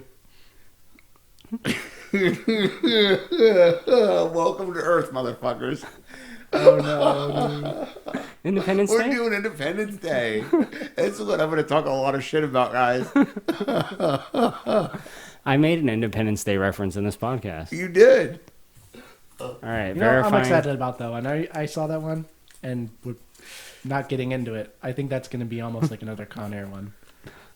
Oh my God! I saw that movie the same week I spent most of my free time watching Dusk Till Dawn in the hotel in Arizona. Wow. No, maybe it was a separate trip. Independence Day? Yeah. My parents, we went to a movie theater in Tucson, Arizona. Well, I'll talk about it when we get there. But what did you like better, Independence Day or From Dusk Till Dawn? Dusk Till Dawn. You don't like Independence Day? No, I mean, look, we're gonna talk about this. I actually really enjoyed it when I saw it, and I still have some good things to say about it. Okay. But I have a real passionate dislike for Will Smith and a lot of other issues. So we're gonna go over this. And God, I'm not even probably gonna mention the sequel I didn't see, which I heard was garbage. God, yeah. I mean, seriously, if you're not Korey and you don't feel necessary to see everything, just don't. This is why I'm not like Korey anymore. The sequel to Independence is one of the movies that made me want to stop seeing everything. Like. So until next time. Guys, if you want to write in, you can email us at bigdumbmovie@gmail.com. And thank you as always for listening. See ya. Night.